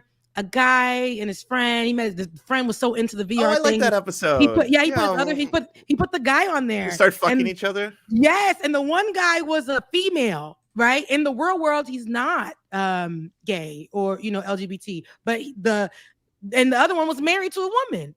But they like for some reason they went to fighting, and then all of a sudden they went to having sex such a weird fucking the episode. game. And then it was weird. But they fell in love in the game. I don't know. They fell in love in the game. But in real life, it wasn't that. But in the virtual reality, they were in love, and it only felt good. Like that's how they would meet up, and then finally it became their life. Like he tried to break it off, and then the other guy's like, "Man, I miss you." I'm like, "That's it. Now what's going on?" And then the wife found out, and then they both started saying, "You know what? One night a year or something like that, they get to go and do that, live in that virtual reality." You get a hall pass in VR. Have at it. VR hall pass. VR bisexual hall pass. It was crazy. God. Yeah, I think that without Apple allowing porn on this device, it has no hope. Porn has made or break so many different like tech things, right? VHS, DVD. If you don't, I mean, look at if you just go to Steam, like all the top sellers are like so many different porn games. Like if you say no, you can't have access to that. Like you're cutting off so many people. I'm going to be honest. I don't get that. As someone who loves video games, like, and if you want to watch a porno, how much time do you have to spend? Like, how many quests do you have to complete? Like, how far would you have to get into it before you get something that you wanted? Like, does it take like, are you an hour in and you're like, oh, I just need this upgrade and then I can finally start it? Like I know. Like, how does that work? It gets to be a bit much, and this is what I'm saying. It like, don't be weird with like, it just gets weird because now, and I feel like you see now people are going to focus so much on that virtual reality and think that's real, and they're going to need that all the time to like touch on some virtual behind and do what they need to do to get off, when you can go get you somebody. Like, don't forget, it's people in this world and you can actually connect with people. Don't let this virtual reality, don't live a double life. Don't allow this thing to make you somebody if I'm else. curious, I could see what a woman is like in VR, or you can do the opposite. We can all just live our weird. Right. Like, don't hide. Like, I feel like it could be very problematic. But anyways, all in all, I ain't with the virtual reality. I ain't with it. We already suffer with our phones and being so connected to that, and not being connected to the real world at times. But I think if that were to become a thing, and they've been trying to make it a thing for so long, but we're not really biting to make it serious. It's too expensive. I think that's the biggest thing, right? Yeah. Like, because to get a good headset, you need to spend like $600 to $700, and you need a really good computer. Like, that's too many barriers for everyday people. And then, like you said, Rebecca, you look foolish, right? Yeah. Like, that's the other one too. Mm-hmm. Although, what if instead of doing a Leftist Mafia meetup in real life in New York, we all went to some bar in VR chat and we invited everyone. Sponsored by Apple maybe Pro. charged a fee. Yeah. Might be cheaper, actually.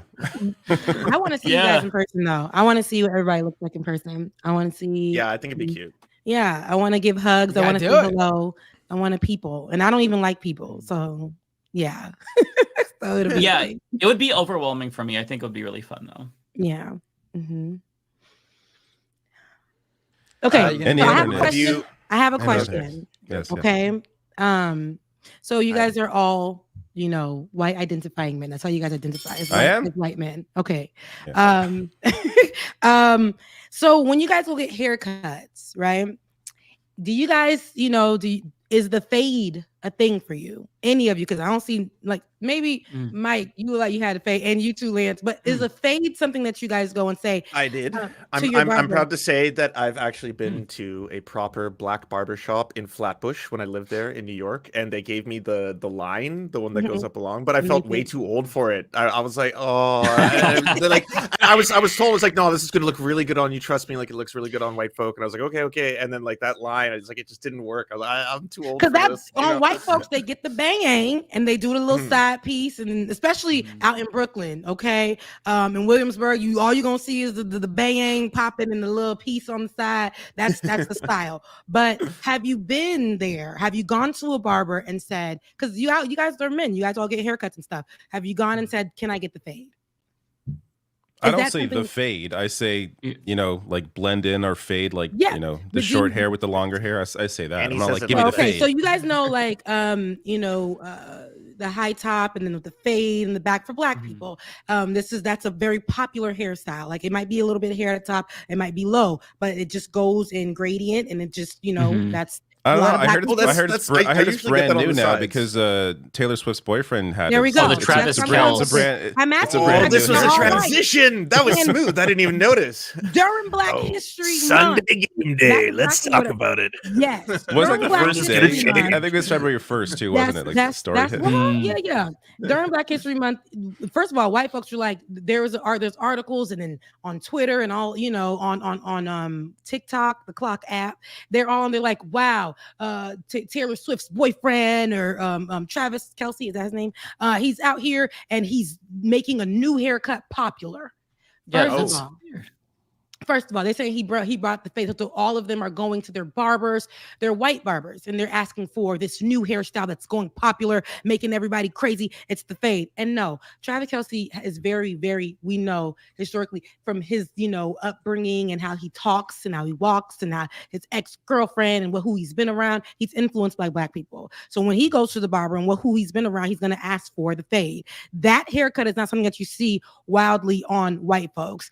Now, this haircut does stem from military, right? From the military. I think it was like 1940s or whatever the case may be. And black folks had took on that haircut, and they've looked to politicians, and things like, or activists like Martin Luther King and them. And there's different styles of the fade. You got the high top, you got, all of that. And it doesn't look exactly like that.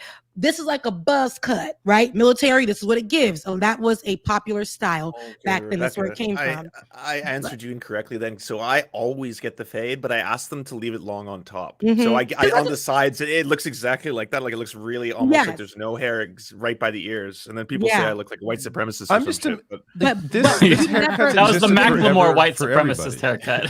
But white folks never, they didn't coin that phrase. It came from, and it started to get popular from the 70s when they started to bring back that hairstyle. That was one of the hairstyles that everybody wanted to do. Again, it stemmed from the military, right? For men. They thought that was a proper look or whatever. And then black folks folks took it and started to recreate it throughout the years. So there's different styles of it, and they named it the fade. And that style is not a style that you see on a lot of white men, but you'll see it on a lot of black people. Hip hop made it different. Hip hop started playing with the looks, and his So we hairstyle, gentrified the fade, like that hairstyle. yeah. So they're saying that he made the fade, the fade haircut. He knew. Oh, so just another white person taking credit for something. And that white people were saying, "Oh so man, wild. it's a great haircut. We want to go there," and we had to stop that. Not during Black He's History the Month. Elvis of hair. That's wild. Not during Black History Month. You're not gonna get that credit. And so when he was questioned about it, he said that you know, I'm not taking credit for it. And he said they tried to, you know, they're trying to get me, especially during that Black History Month. He said I just go and ask them for the fade, like he knows that or whatever. But it's just the fact that white people will go crazy and make something like that has been out forever, has been popular in a different community, and when it sprinkles in, just like when the Kardashians started wearing braids to the back, they said that so many Took me a long articles came time out to and learn said they that weren't really? they yes, I didn't know they weren't white for a long time. what's her name? The one with what's her name? The Kylie. Kylie put her face over Tupac and put braids on the back on a t-shirt and tried to sell that. Yes, she did. And everybody was like, "Oh, I can't wait to get the Kardashians are bringing out a new style, braids, plaits." We've been doing that forever. So they bringing out that style. We've been braiding our hair back. We braid them under wigs. We braid them just to make styles with them. We do zigzags.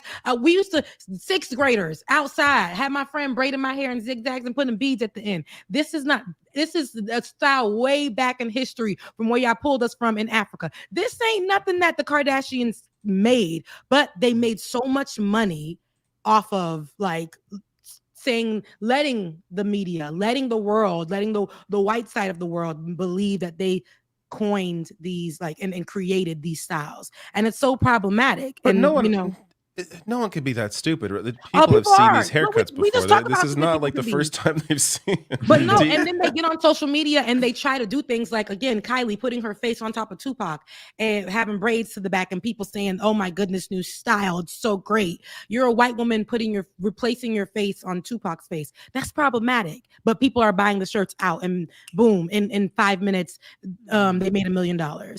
Those type of things. And now seriously, that just makes me lose. And now hope. we're calling the haircut, the fade. We're giving Travis Kelce all of the accolades for that. Meanwhile, historically, Black people have defined and changed. And when they go to the barber, you know what you're seeing. You get the fade. There's a paper that showed you all styles of the fade, levels of the fade. It is called the fade at the Black barbershop. You know, David, how you're like, how could people believe that? Like, it is pretty astonishing how much of like dance TikTok is dominated by usually white women who are just appropriating like Black styles of dance and then passing it off as if they've invented it or something like that, and they go viral like crazy. Like that's been a thing for a long time. Remember the Harlem Shake? Like that was a whole. Oh, this is what the Harlem Shake is. Like what? Didn't we all? Yeah, this is what they do. What? They'll come and they'll just show. They'll see. So there's a dance from where I'm from where we do in South Florida. They call it the bop, right? And that's why my knees hurt right now. Okay, so you know you just dip down and you just bop or whatever the case may be. I went on the Clock app, and there's a particular song that goes with it, and it's straight out of South Florida from Palm Beach, Miami, Broward, and I saw white people doing house chores to the song. Like they were saying that, I don't know why they thought that this song represented white folks doing house chores, but that's what the song, like white women cleaning up their house, and they would like make it a thing. That was it trad wife TikTok? Was it that kind of stuff? Where they're acting like perfect wives. Yes, and they're it like was. very, like, obedient. It was that one. And I said, now, why would they take this song? And they were like doing like a little dance, and they would say that was a dance that went with it. That song specifically is, but you have to have good knees, and you got to go down on your knees. You got to get low in your squats and shake your rump. You got to bop. You got to grab your friend's hand, spin in a circle. There's so many things, but you got to use your knees. And they weren't doing any of that. And I was so upset because I'm like, now all these white folks are going to think that this is what this song is about, and this is the dance that goes with it. I don't like it. I hate it because my knees don't hurt for nothing. That took time to go bop. Now you guys are cleaning your homes and doing little shimmies to the song. Maybe it's just me. Like when it comes to dance, none of it registers to me. Like I'm not going to remember who did what, like what dances goes with like that. I feel like is less. It's even easier to steal because I feel like less people have a touchstone with it. Like it's not really.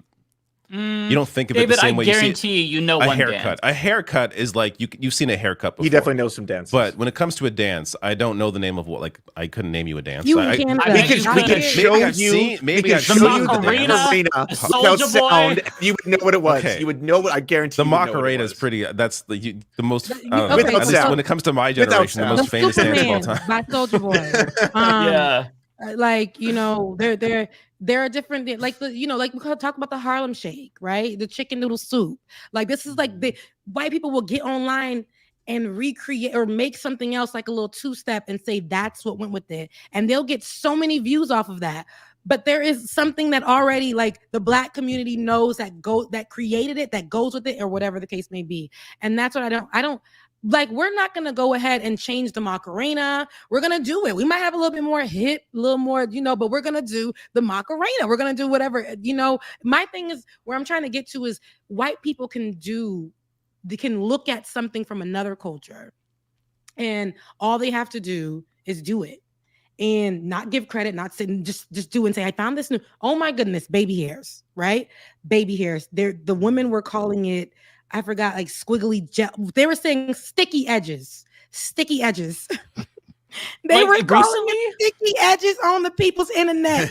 And they were saying, I woke up this morning and I was like, okay, I want to do something different. And so I just grabbed some gel and I started like just playing with my hairs that won't grow in the front.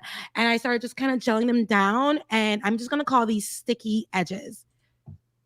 Baby hairs laying down. Are you sure it wasn't like satire? It's like a parody. Like oh, they're so serious, and they're going viral for this, and they're going How into could they like possibly pass it off as their own? magazine for the latest looks, for the That's latest crazy. trends, and we've been doing this for a long time. Like we got to make sure our edges is laid down so the hairstyle can look defined. But y'all just coming out here saying, "Oh my God, I just innovated something," and I don't know, guys. Tell me what you think. Like no. Now the Travis Kelce thing is crazy to me. Yeah, I saw that headline. Like, Kelce? what? They're just is it Kelce or Kelce? Well, I don't according watch to him, football, he goes so. by both. It's originally Kelce, but people started calling his dad Kelce, and so they just kind of go by both, and it doesn't really matter. But yeah, no, I saw that headline, and my head almost exploded. It's like, okay, this is the most like basic fucking haircut that's been around for so long. It's just a fade. But to answer your question, Rebecca, so I cut my own hair, and it was like a military type cut. My brothers were in the military and they taught me how to do a lot of blending on the sides. And so, now it's just a fade. There was one time though, when I went to a barber, it was a white lady barber, and because I didn't want to cut my own hair. I was lazy. And I asked her for a fade. You don't ask white barbers for a fade. Based on that one time. It was a fade. And then it was like poof at the top. I'm like, okay, not what I had in mind. Not what I had. I had to fix my own hair when I was trying to save time. Because she had fucked it up so much. It's a yes, buzz cut. It was so bad. Men with that type of hair, it's boxy. Like white folks can't really get the fade. You can't brush it down and have the waves in the front. The gradient is going to be different, right? And that's okay. That's okay. I love when the white men come out with the little bang. I like when they, I love that. I love it. But let everybody have their thing, and that's all right. Good notes, people. Everybody has their thing, and that's okay. So, like, I don't like that. They knew, and it's funny because they knew where it came from. But it's okay to just say, "Oh my goodness, I love the Travis Kelce haircut," or whatever the case may be. That's why I just didn't like. I'm like, we have to stop. Like, let's go back to a place where this is white, and this is black, but it's okay. It looks good. Let's, and that's it. That's it. Okay. I'm going to go to the barber and ask for the Bender bang. Yeah. Get those Bender bangs right there. You got the emo bang. You got the emo appropriation, bang. David. You got the emo bang. Lance got that Williamsburg piece down packed. I know, it always falls. Yeah. he definitely does. I seen you with a bang too. No, I seen you with like a little bob, David, when like it was longer hair, and I couldn't believe that was you. I kept looking like David looks good with long hair. Yeah. It's too much work. I could not keep that going. That was is it? I'm thinking of a bob is something different because isn't a bob where you have like not bangs the and it's like Farquhar bob. It wasn't like that. At some point, I'm sure it got to that. I mean, it had to get to that length to get to this length, right? So at some point, I'm sure it was like a little, but it was probably like, I don't know, pushed back more at that point. I'm thinking of that One Piece character, the Marine. You guys are blessed with the full head of hair, so nobody has to do like which I don't understand that haircut. And black folks were doing it too. Going to the barber, you ain't had your roof was missing, the ceiling was gone, but you was just letting them keep that piece holding on to the last pieces. Yeah. Oh yeah. Why are you like you just your roof is the ceiling is missing, and you just out here with the side the car. Then you like, can do a fade. And then it's just like that was a crazy. That's when I see people like that, I'm like, why are you just keeping it here? During the 90s, that was like pretty normal, I think. I think like since then it's kind of most people just shave their head now. But I think of like George Costanza, like a lot of guys that were bald, just that's what their hair was. Like shave your head and if you can grow that out, it makes a difference. Like like make it. Some people I'm sure have weird heads, and maybe if they shave their head, it's like I've only shaved my head once, and it is weird seeing your like skull shape. It's strange. Yeah. Oh, I've never. Well, I did it for charity. It was like a shave. Oh, yeah, I shaved myself bald. I went bald before, and it was great, but I got hit on by so many women. I cut all my hair off, and every time I would go out, I'm like, okay, y'all, I thank you so much, I appreciate it, but I'm not like, no. And then I had the nerve to go blonde. I bleached the top blonde, and then now they really were like, "What's up, girl? Like, what's going on?" I'm just like, no, I'm sorry, but yeah, that was a time too. And then I saw the shape of my head, and I was like, dang, like my head in the back, there's nothing there, and I didn't know that. I don't like that for me. There was just like I don't have no head in the back, like there's nothing there. So it's crazy. You get real humble when you see what you look like without the hair.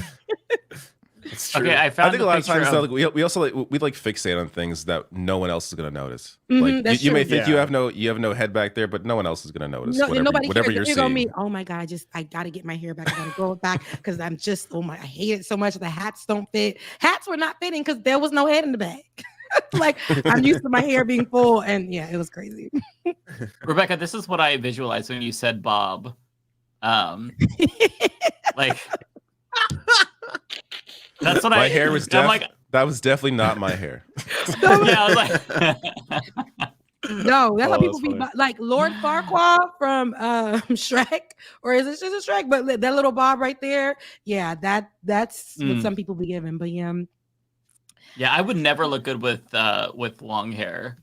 Like I never had short hair. More horrible. I never had short hair. I never had a fade. Never had anything. I've like never that. had long hair. As soon as it starts getting like down to my like eyebrows, I'm like, oh, I gotta shave that. It doesn't fit on me. It doesn't fit with my face. How many times a year do you cut your hair? You wouldn't cut it a little low on the sides, a little, a little gradient on.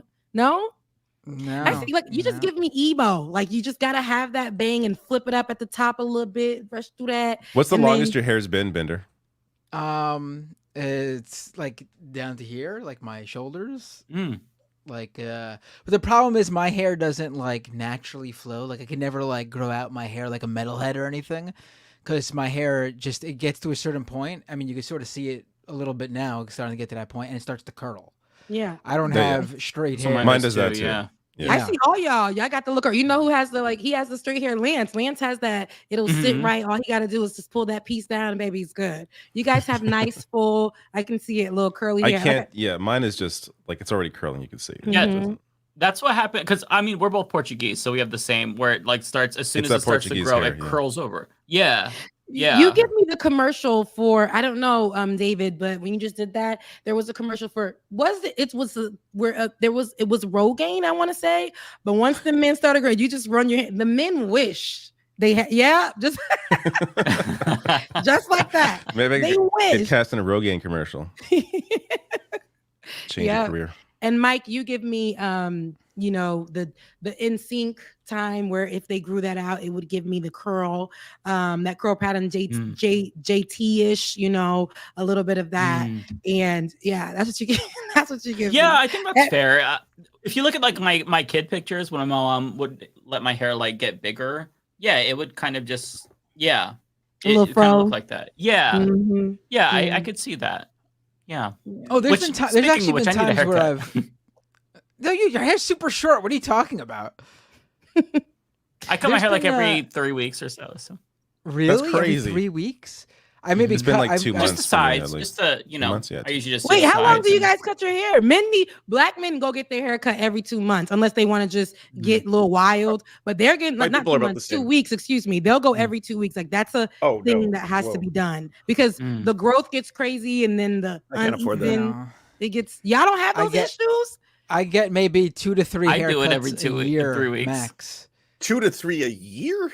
2 to What? 3 a year. Yeah. Dang. Wow. Maybe I feel like your hair every- doesn't grow that every- long. That's Every like 4 months, Surprising. maybe. I cut my hair. Yeah. Okay, so Lance, how many times do you get to do it? You get the haircut? Month and a half, 2 months. It grows pretty fast. Yeah. A month. 2 and months a is half like and the max hair for me stays- usually. It stays like that for like a month. So you'll notice I start to get weird sideburns. One side grows faster than the other, and I can't grow like facial hair, so it just looks really fucked up. So that's when I'm like, I have to do something. So y'all don't get lineups because some, like, hey, you guys aren't getting. This is what I don't. This is cultural difference because all of the black men they'll go if they don't need if they don't need a full haircut. They'll go and with the fade, they'll go and just get a lineup. They have to make sure that the line because the edges start getting crazy, so they have to get a lineup. Y'all don't get and lineups? like and if that happens, does it show that you're not taking care of yourself? Like you're not good at like grooming and you're lazy? Is that kind of That is, the you idea? guys just taught me something. So you guys don't get lineups. Y'all just Just wait like a my month. neck.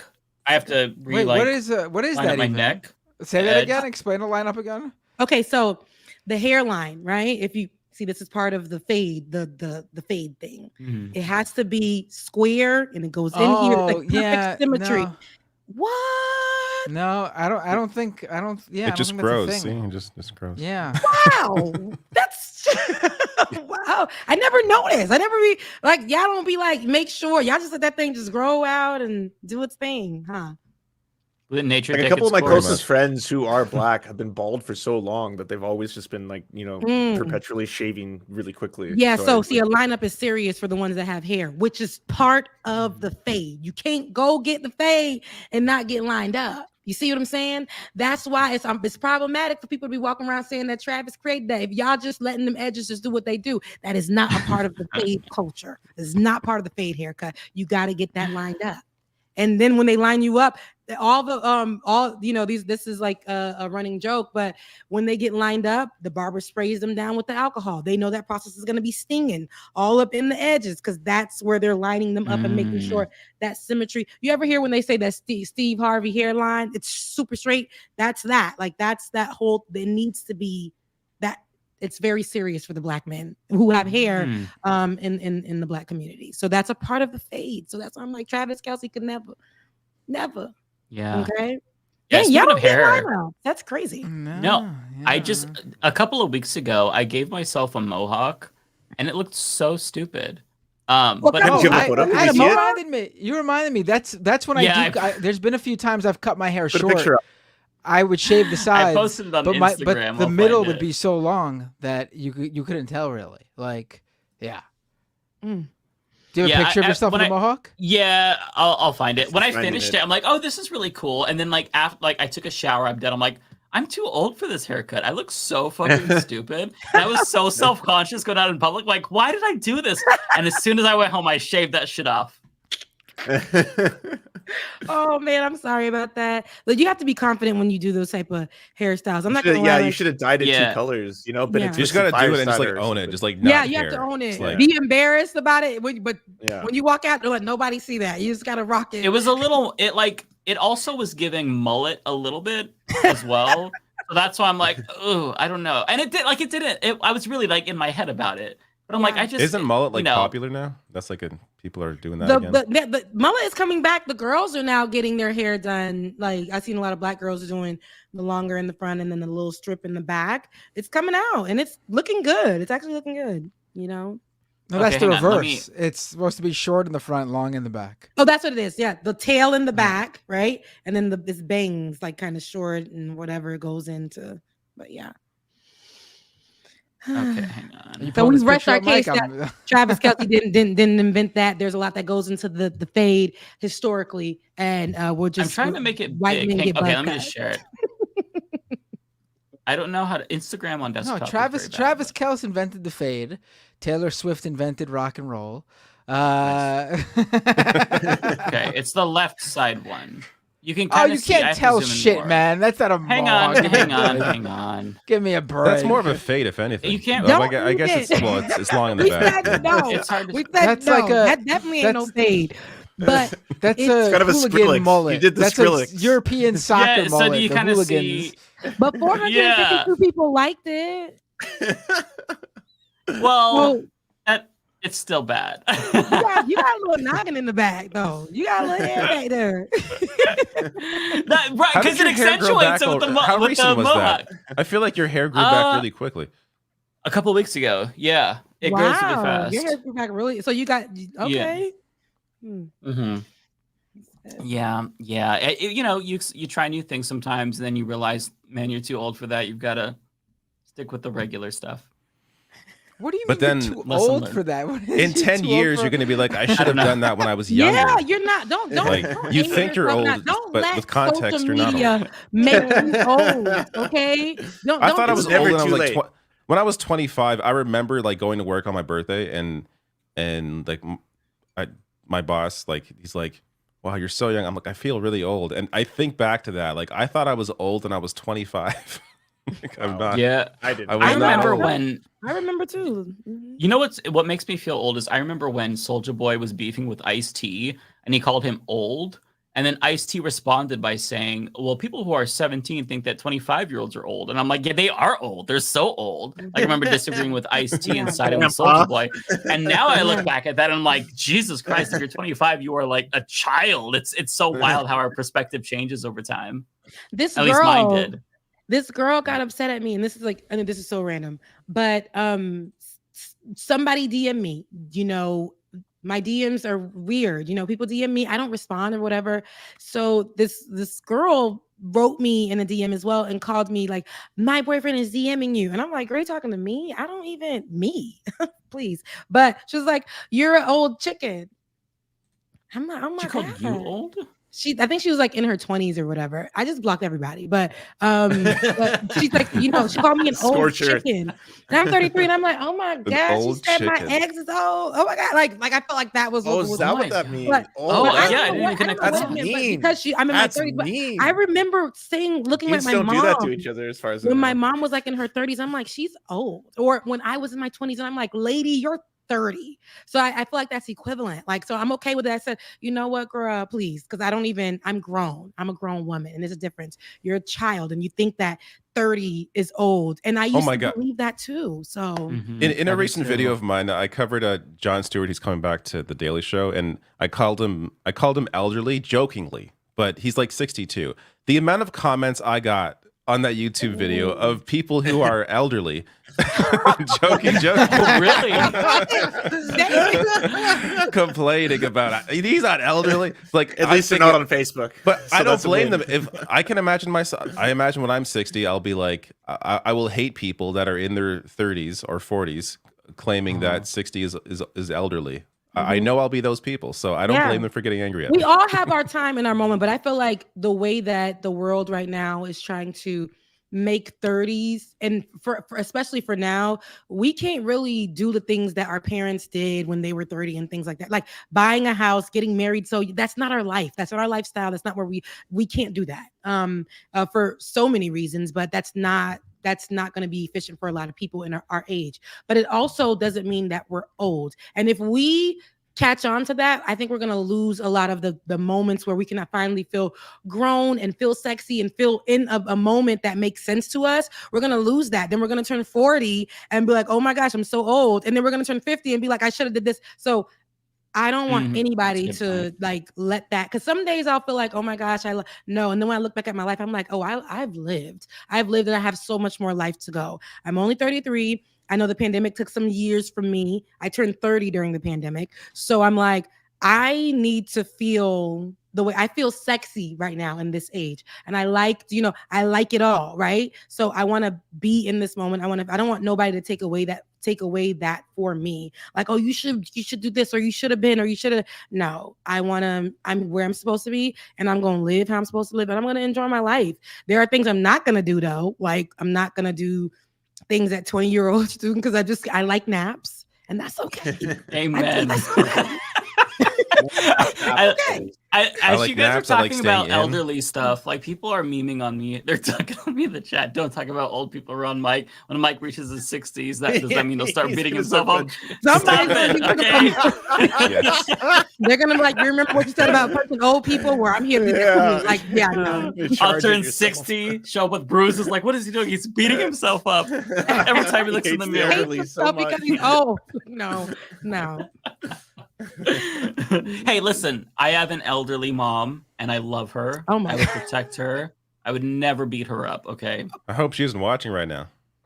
You just called her elderly. That's very mean of you. I mean, I think she would agree. If she didn't, then mom. Come on. My mom doesn't like people to tell her that she's old at all. She doesn't like it because she's like, I remember. I don't think anyone does though. Yeah, my mom's like, I'm still moving, I'm still old. fresh. I'm just, I'm older, but I'm not. Nobody, don't call me old. I'm, she still likes to work, and those type of things. But she doesn't. She's like, I had to work a lot of my life. Now I feel a little bit more free, and I can. I remember her being in her 30s, and I thought she was she was literally in her 30s with 5 kids. So she had kids back to back from when she was 17 to, she was just a mom with 5 kids, all close in age. And then I'm like, dang lady, you old. You just old. You just old. And then now I'm like, she was so young with all of us just running around. And how did she do it? Like, That's see, a I lot of can't work. imagine doing that right now. I just can't. I can't. Too young.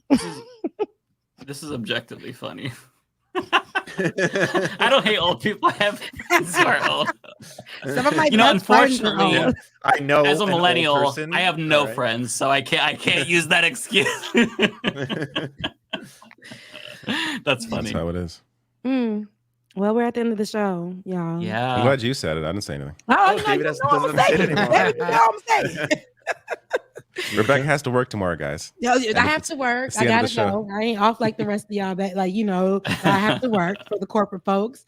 So yeah, let's get it popping so we can, I watched get down Rebecca's newest video on her channel, and she gave a shout out to the Leftist Mafia. So thank you so much. We should all do that on our respective channels. Where I didn't no see problem. it. Yeah. Shit, I missed Yeah. it. I saw that you Always. posted it. I haven't watched it yet. I will though, and I'll like it.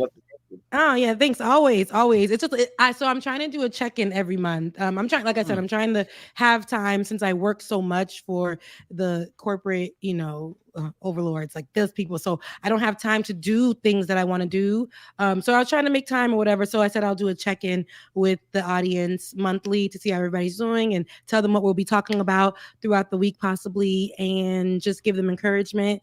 And that's and let them know that I'll be on the Leftist Mafia, you know what I'm saying? Make sure y'all check in, and also Nice. on Saturdays with my show. So always, so let people know that I'm on this show as well. This is my show, and Saturdays. So always, I want people to know, like, I be with the white folks too. Some of my closest friends on the internet are white.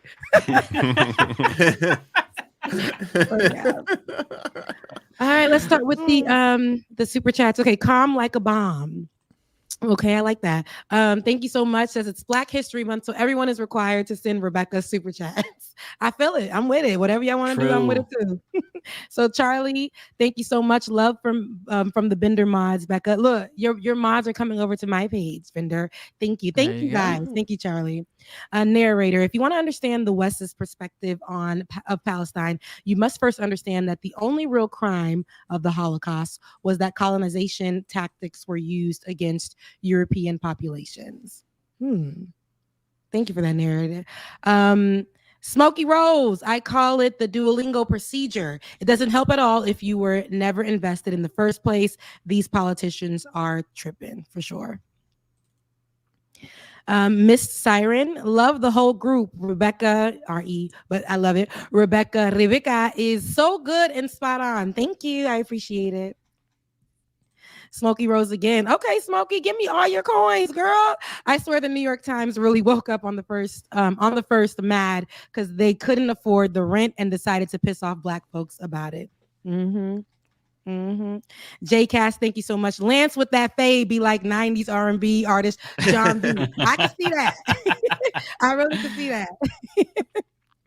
Smokey again. I've done damn near everything to my head except butterfly locks. Girl, I love butterfly locks, but it's tough to take out. So I did the soft locks. Oh, my camera went out, but I'm here. I'm gonna stick to the wigs till my hair grows back healthy before I try that.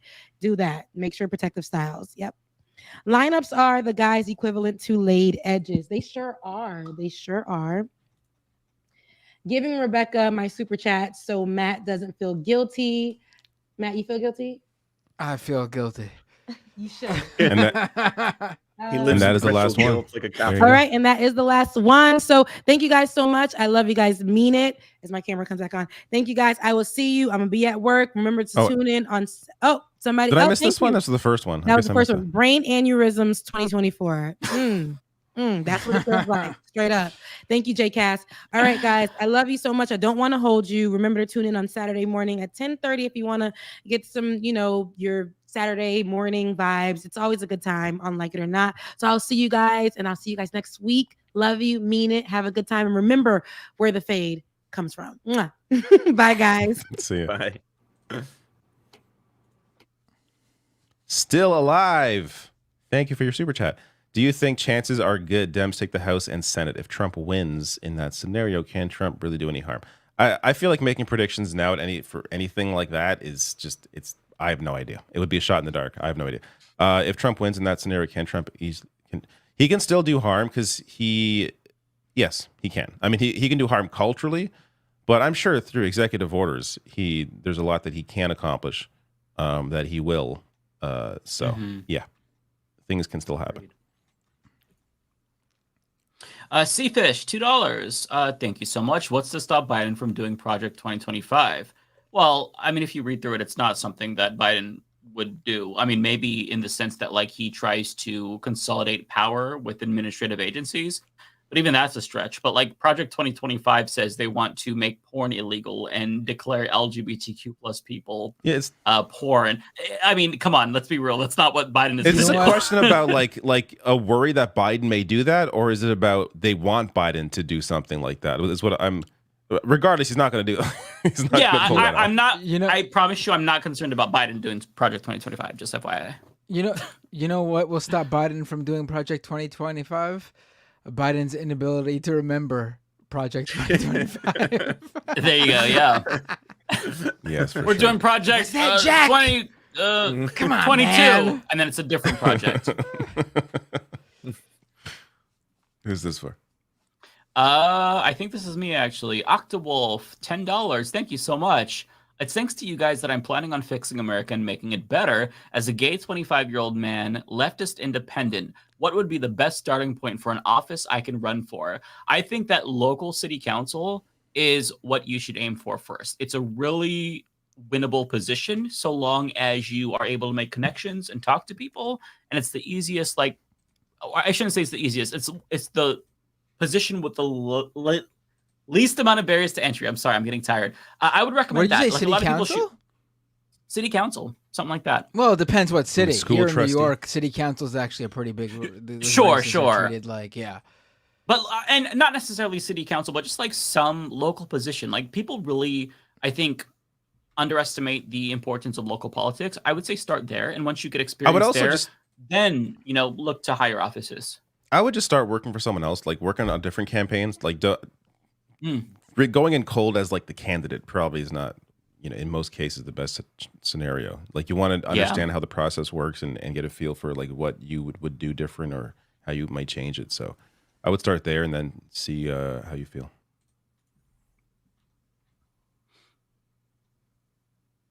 Is this for me? Hold on. Probably. Yep, it is for me. Tony Rizzo with a super chat. Member super chat. Thank you, Tony. Do y'all think Fetterman is being so loud in his support of genocide to kind of lightning rod criticism from the Dems supporting IDF quietly? I mean, I don't know what his deal is, honestly. I mean, I don't want to come off wrong saying this, but I do think he's a different person since he went through his health issue. I think that sometimes changes your personality or who I'm pretty you sure are, it can but- actually yeah. change your personality, Yes. right? I'm not Yeah, saying yeah. he wouldn't have been. I'm not saying he wouldn't have been a supporter of Israel. I'm saying He had really his- bad takes on Israel prior to getting elected, though, Right. and I think I'm- as leftists but I'm kind not of ignored saying- it and just kind of been like, Yeah. yeah, he's bad there, but he's good on other Right. issues. No, He no, probably that's won't fair. go but really I'm not hardcore. I'm not saying his support of Israel comes from there. I'm saying how he presents it and his gung-ho-ness. I'm saying he would have just supported Israel like every other Dem, but whatever happened to him, he is putting himself front and center. Because it's very bizarre to do that for this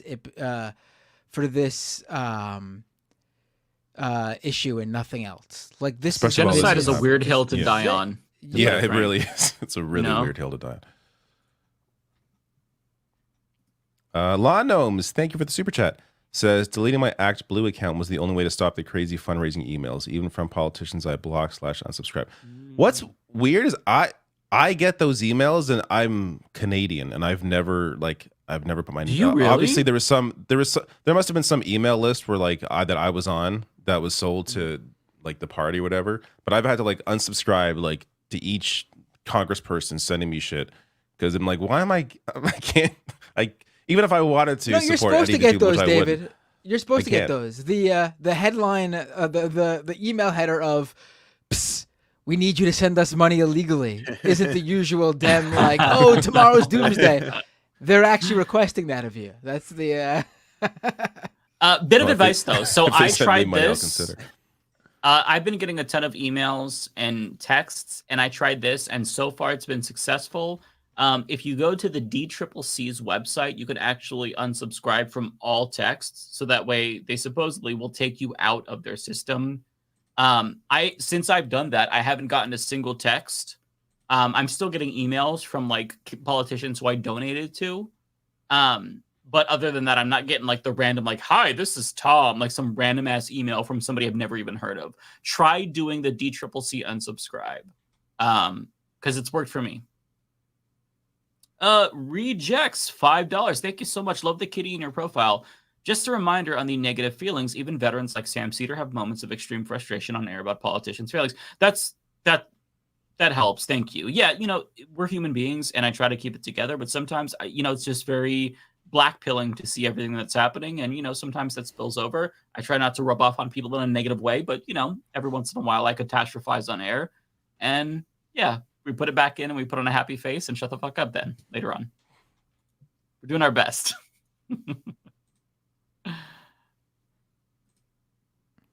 Who's this for? No, this is for me. Y Orion with a super chat. Watching Matt since the early MR days. I know what he's drinking. Thank you for the years of content. Oh, I thank you, Y Orion. I appreciate the years of support. Do you have chats, Lance? Yeah, I got a couple. Do you want me to read one? Yeah, sure. Charlie Jinmir with the $5 said they tagged your stream. Sounds like you feed the Kremlins after midnight. That's because my stream got taken down for watching Putin and Tucker. So if y'all are gonna watch it, don't watch it live. Maybe make a video. Oh, of it really? after. They took you down for that? Well, they took my YouTube stream down. Twitch stayed up, but yeah, I got. Why did they take it down? Ridiculous. Did I got you that hit warning the that copyright said- strike? I didn't get hit. I didn't hit anything, but I don't have a copyright strike on my channel from it. I've already checked for that. No, what was It's the just- warning then? The one that pops up that says you have your stream has been ended for playing copyrighted material, blah blah blah. Interesting. But there's no strike associated with it. Damn. J Cass with the $2. Biden's going to get visited by the ghost of Corn Pop. True. And this one's actually pretty incredible. Manny Spinoza with the incredible $20 dono, and it said, "Hey, I went by Dead Fresh on Twitch. My car was hit by a train in December. Tomorrow I get out of rehab. So I'm really happy that you're doing all right. That's incredible. Wow. But really sad to hear about that happening to you. Tomorrow I get out of rehab, but I no longer have access to an account. I'm glad you're streaming on YouTube so I can still follow you. That means a lot. And honestly, I'm really, really happy to hear that you're okay. Because Yeah. going through rehab it's an intense process. But glad to hear that you survived and you're doing better. Jeez. Yeah, same. Jeez, that's crazy. Yeah. So this is from me from Bayphoto 499. Thank you so much. I don't understand political emails. I'll get ones like, all I want for my birthday is for you to donate. Shut the fuck up, James Carville. I don't care about your birthday. Yeah, now that you mention it, Bayphoto, I'm pretty sure I've gotten an email from James Carville, like on behalf of someone as well. Just endless, and I'm so sick of it. I have one from Joe Biden from a couple hours ago. Do you remember how you felt? Oh, God. It's like, well, do you remember? Do you remember the president of Mexico is? It's the email equivalent of clickbait. So bad. Asa Rosa with 199. Imagine what Steve Jobs would do with Apple VR. Yeah, I don't know, honestly. I'm curious what Apple would look like as a company if he was still He'd alive. chuck it at some Apple employee's head, I'm sure. That's what Steve Jobs would have done. He was notoriously mean. A little mean. Yeah. Oh, Yeah. I didn't know this. Right. Oh, okay. You didn't know that about Steve Jobs? Oh, yeah, he was nasty. I didn't know not that. a nice guy. Oh, to work with. really? Not that I like. Yeah. Also, like it's not also, surprising just because he's a CEO or was, but yeah, huh? took the King Charles medicinal route for his cancer as well with Potions. the herbs and potions and elixirs. Wasn't he like a fruitarian too? He just ate fruit. He was. I don't know And about that I one. recall. I think it's been a while. That's what I read.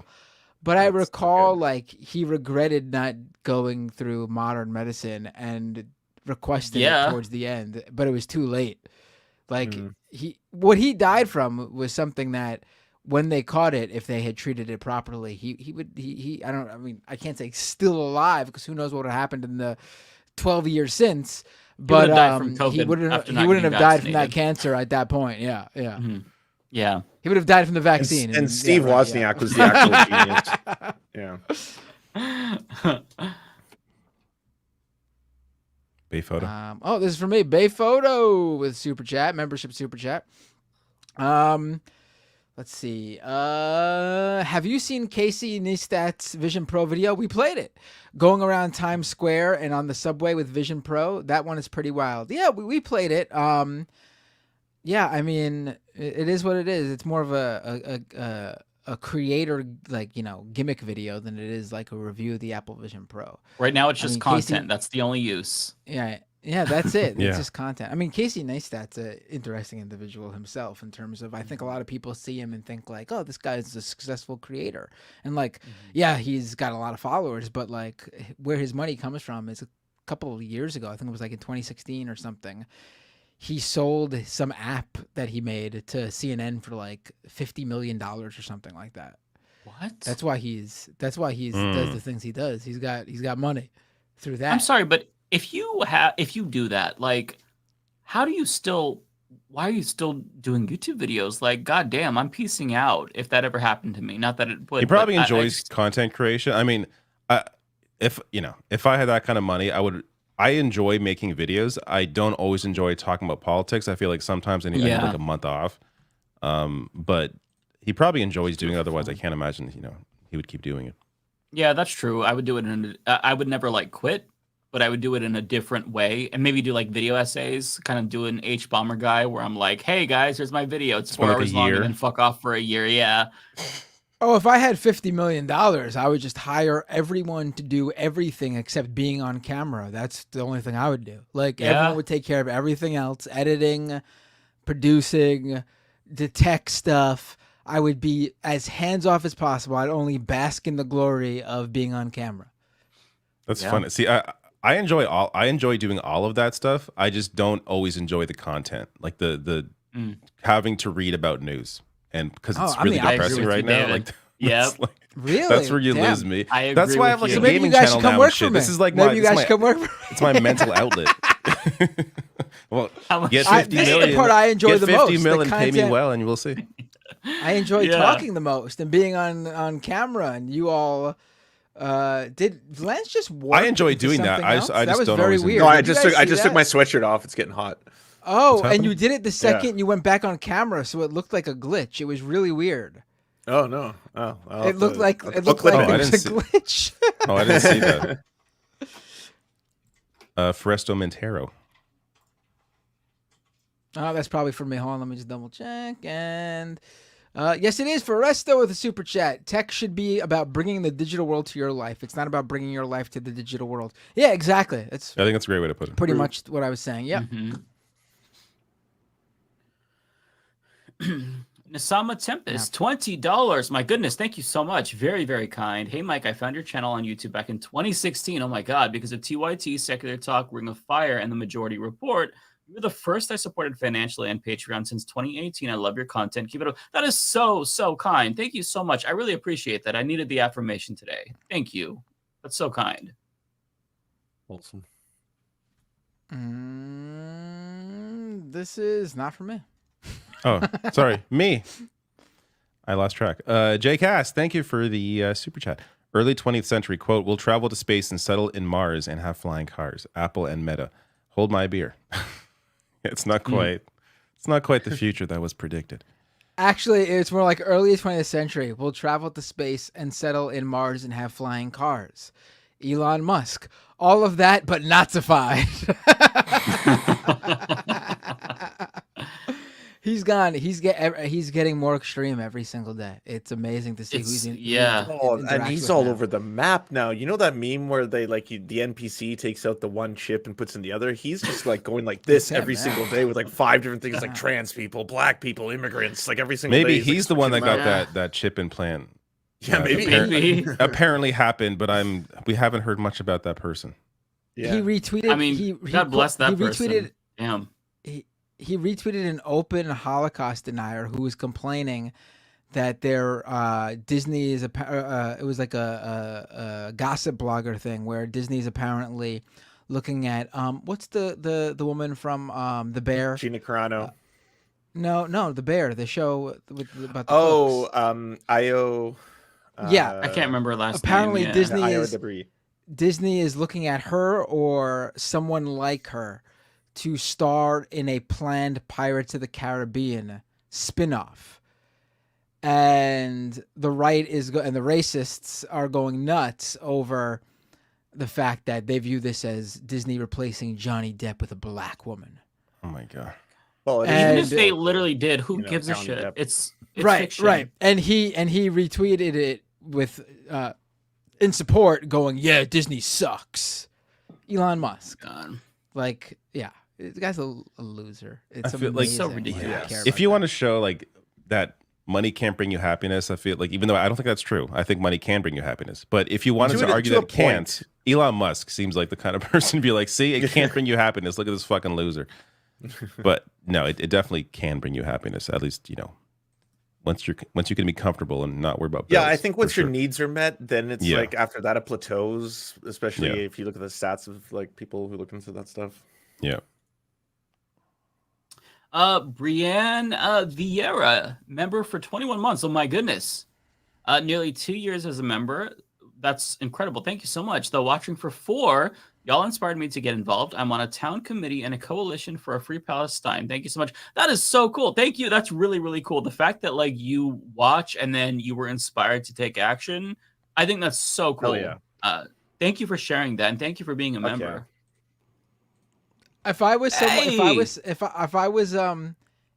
subscribed to someone and I was gonna make one of those chats, I would totally be like, it would say like, Matt Binder subscriber for 21 months to Humanist Report or whatever, and it's like, hey, been a subscriber for almost 2 months. I mean, for almost 2 years. Forgot to cancel my membership.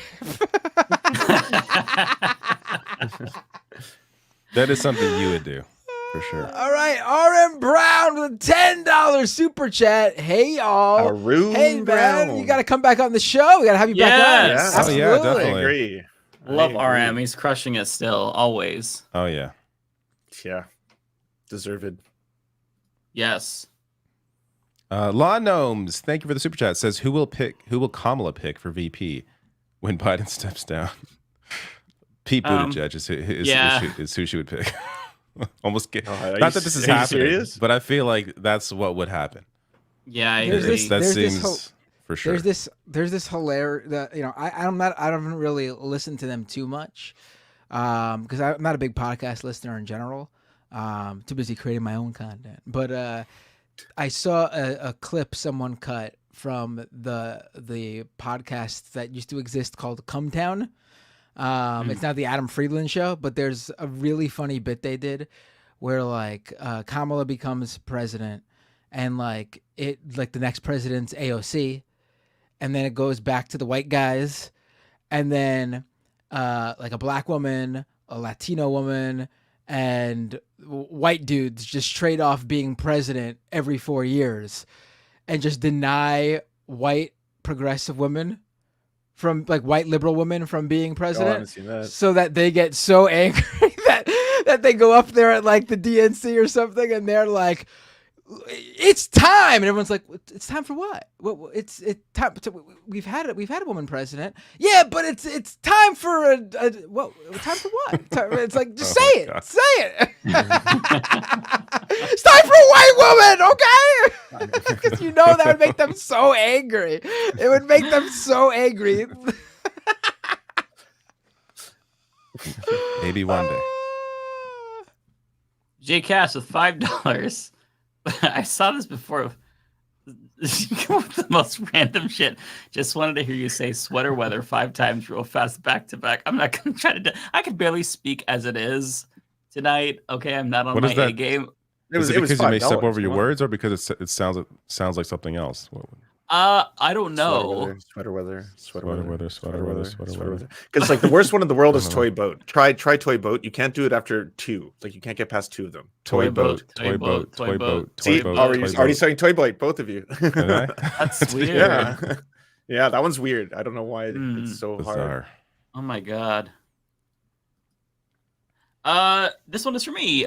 Bill Me, $5. Thank you so much. Still thinking of doing a call-in show where we can complain about our jobs. Would love to share some stories about being a long-haul trucker. I would love to do that. We need to figure out how to get that done, because I think that just doing call-in shows, or at least like having a portion, would be awesome. He can take calls, but he's the only one that can like hear people. I'm sorry, he's the only one that can talk to them. Yeah, we brought someone on for something, right? We Yeah, played telephone for a bit. Yeah, and then it was a right-wing guy too, for like 2.5 hours. I had a lot of fun. Yeah, I had a lot of Bender fun. can't control the phones. We have to have somebody to cut it off. David will do it. Yeah, we should use Discord. We can do it on Discord, easy. I think we should. I think it'll be really fun. Brienne, thank you so much for the $10. Wow, really appreciate that. I'm in 2 groups of progressives working on the local level. Our Congressman Keating is bought by the war machine. Standouts, marches, getting active in MA. Much love from this queer lib. I think that is so cool what you're doing. I really love to hear people say that. Thank you for sharing. Yeah, that gives me a lot of hopium.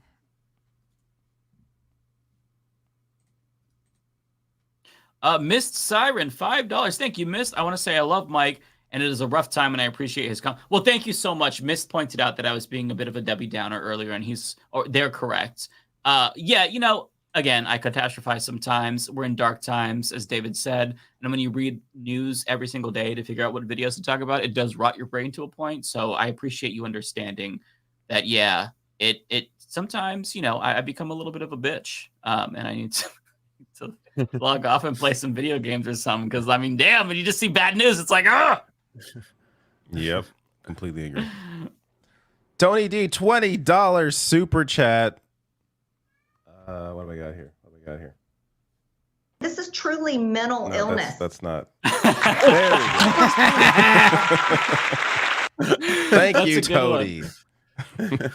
Thank you for an honest view on global affairs, all of you.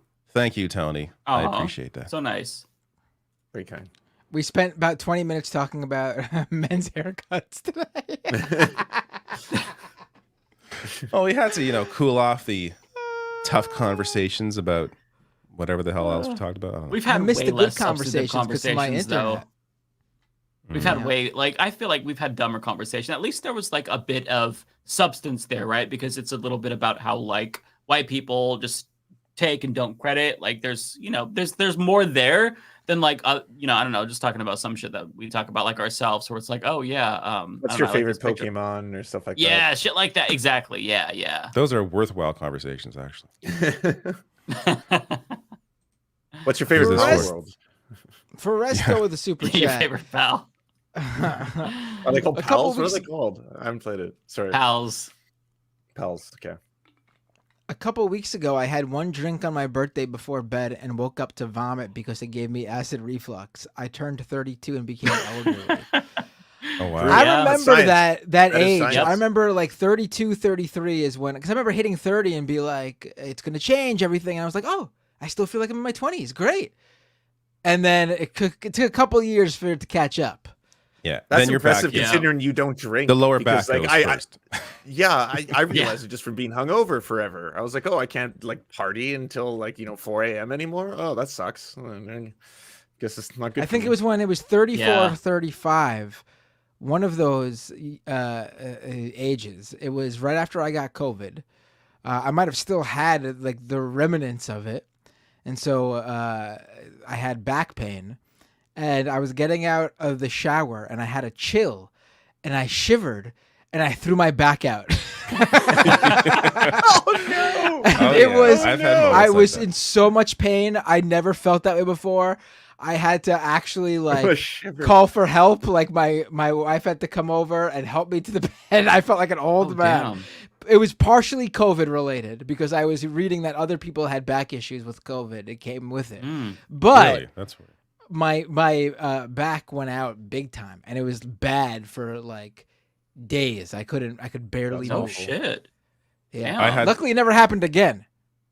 I had that in my early 30s too, or it was like I couldn't get out of bed. I had to like roll out of bed, and our mattress was on the ground because we just like moved into like a new place, so it was even harder to get out of bed. So I had to like hold the it was really bad. I felt like a really old man. Like it's in that last.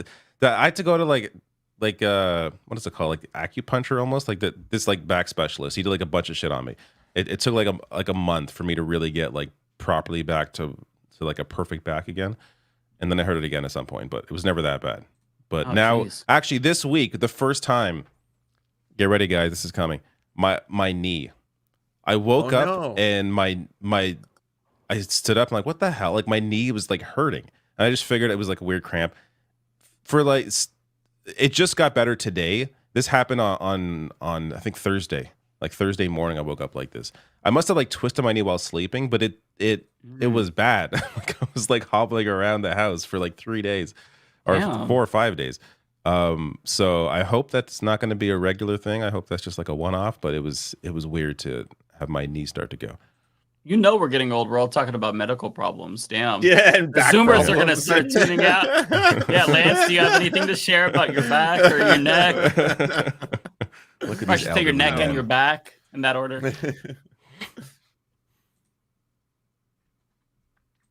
Pinkerbell with a super chat. Turn on live redirect. I need to figure out how to do that still.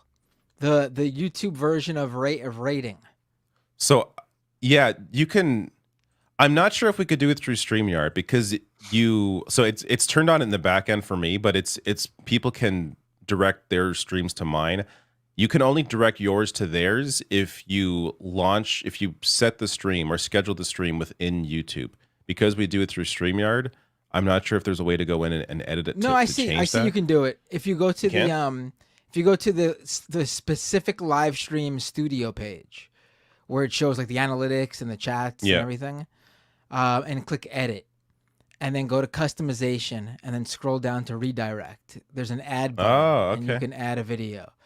But it's not as good though, I don't think, as how rating works, because I don't know what happens when you add the video. Like, do people get told that on the other channel that they're getting redirected from another video? Yes, because I saw someone do that to me. I'm not sure where I could find it now, but during our stream, I saw someone.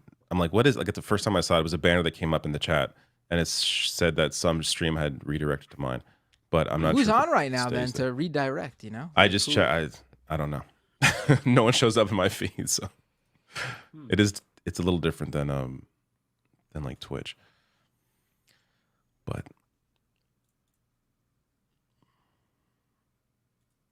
Oh, I gotta stop playing around with redirect and see if this is for me. Yes, Charlie DeGenemer with a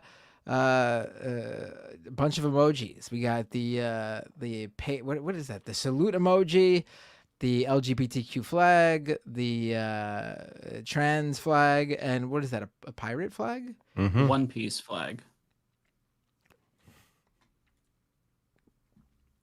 JL Washington with a $20 super chat. Thank you so much. Just showing Matt some love. Thank you. I really appreciate that. Support the arts, $2. Thank you for everything you do. Well, thank you so much. I really appreciate that.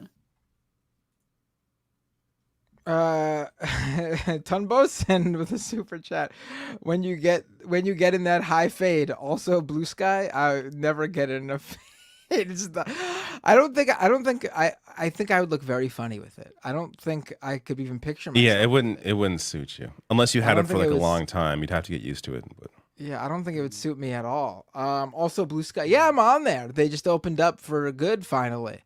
No more invite code needed. I'm using it more now because of that. Yeah, I think people are finally seeing these. Yeah, I mean, I think they missed their moment for now unless something else big happens. But they had a few big moments where they could have really taken over, I think, and they dropped the ball on just opening it up then. Threads is much bigger now. I haven't been on Threads in months. I for the first time now, I'm starting to see like right wing crap. Like I posted the video about Alberta and their anti-trans stuff, and the replies to that on the Threads post are just like half of them are like right wing freaks. So it's like, really? That's Twitter. Disappointing. Yeah. This is just new Twitter now. Great. When I go on Threads, it's weird because like it's the exact opposite of Twitter. It's all pro-Israel content, whereas like really most of Twitter, it's because I see a mix. I see a mix. Because I'm just like, God, fuck all social media at this point. Right, I gotta get on TikTok, man. I really do. I think I'm missing out. Oh my God, I posted a TikTok yesterday. I think at this point it must be at 1 million views. I'm like, I didn't really. I saw it this morning. I'm like 400,000. I'm like, what the fuck's going on here? Because I put the same thing on YouTube. It got like 10,000, and then the TikTok one. Actually, my stupid headphones may transfer to the phone, so I'm not going to check. But it may be at this point. If I check, you could check TikTok. There's a TikTok for web. You could go to your. Yeah, I just realized. I'm an old man. Dang, I need to get back on TikTok. I haven't posted in a while. I know Lance has been like killing it on TikTok too. I don't killing it, but I just like it's really easy to export Twitch clips onto TikTok now because Twitch automatically makes multi-screens for you and formats the whole thing. So it's just like a click of a mouse if you have a good highlight. Really? Blasting my ear. Yeah. Oh wow. Yeah, so that's handy. It's a good tool. Yeah, that's awesome. Everybody, I gotta take off. I love you all. I will care. See you on the following Peace, Tuesday. Lance. See Always you. a pleasure. Bye, friends. Night. Goodbye. Oh, Yee. There you go. Rolando Capalleja. Rolando. Oh, I think I said that name right. I think so. With a $5 super chat. Hey, Binder, which team do you want to win the Super Bowl? I consider myself a Swiftie, so I am all in on the Chiefs. Honestly, I don't care. Football may be my least favorite sport. I'm rooting for the Lions. I hope that they fucking crush it. I've been really gung ho about this team. It's I don't think they're in it, are it's they? the Chiefs and the 49ers, yeah. No. I do think it's funny that like the right wingers who hate Taylor Swift because they view her as like a Biden supporter or whatever are rooting. If they want to root against her team, they have to root for San Francisco. Nancy Pelosi. They're endorsing her. Which is the only time you'll ever see a right winger root for San Francisco for anything, I guess. Wait, is Lions a real team, or are you all fucking with me? No, they are. The Detroit It's a real Lions, team, yeah. but they're never in. Oh, I just made that up. Well, fuck. I could LARP as a sports person. Yeah, fuck just Chiefs. name an animal. The Chiefs, Kansas City more Chiefs, like the Queefs. San Francisco 49ers. Yeah. Oh. I mean, that's Taylor Swift's boys' team. That's her man's team. More like the 69ers, because they sucked. I personally look forward to the Super Bowl every year because it means that football season is over. I think the way people plan their lives around watching football on the weekends It's from stupid. Yes. from like September to February is ridiculous. Yeah, And it means the NHL playoffs are coming soon. Right. So there's no other sport where people really there's no other sport where people really act like that too. Like, of course, if you're an NHL fan, NBA fan, MLB fan, whatever, your favorite team playing an important game, yeah, you schedule, you put everything aside to watch it. But like with football, it's like,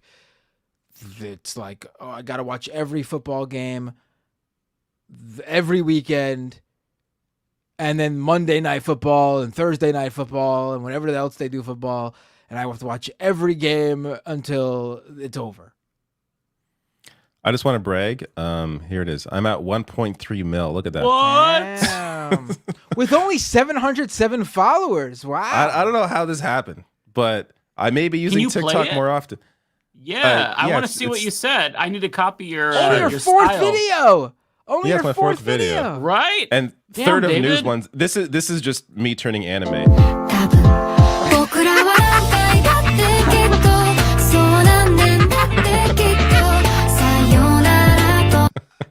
That's amazing. I don't know why the audio What is so loud makes for it me. so funny is it's the video, like it's right under your 1.3 million.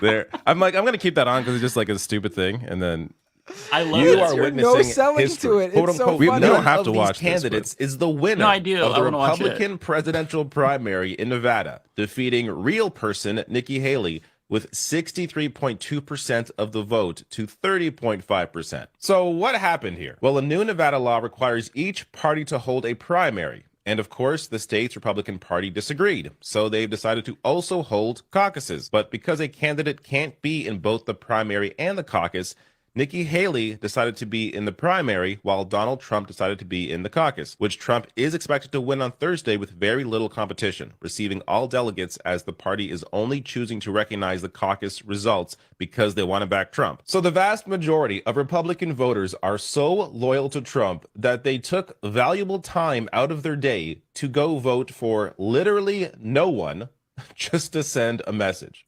You are that's the video. Wait, hold on. Easily, Everyone paid- easily TikTok, digestible news about about an election. It was good. Yeah. It was good. It was. I like it. It was how long was it? A tight 60 seconds. 55 It's a minute. seconds. Yeah. Yeah.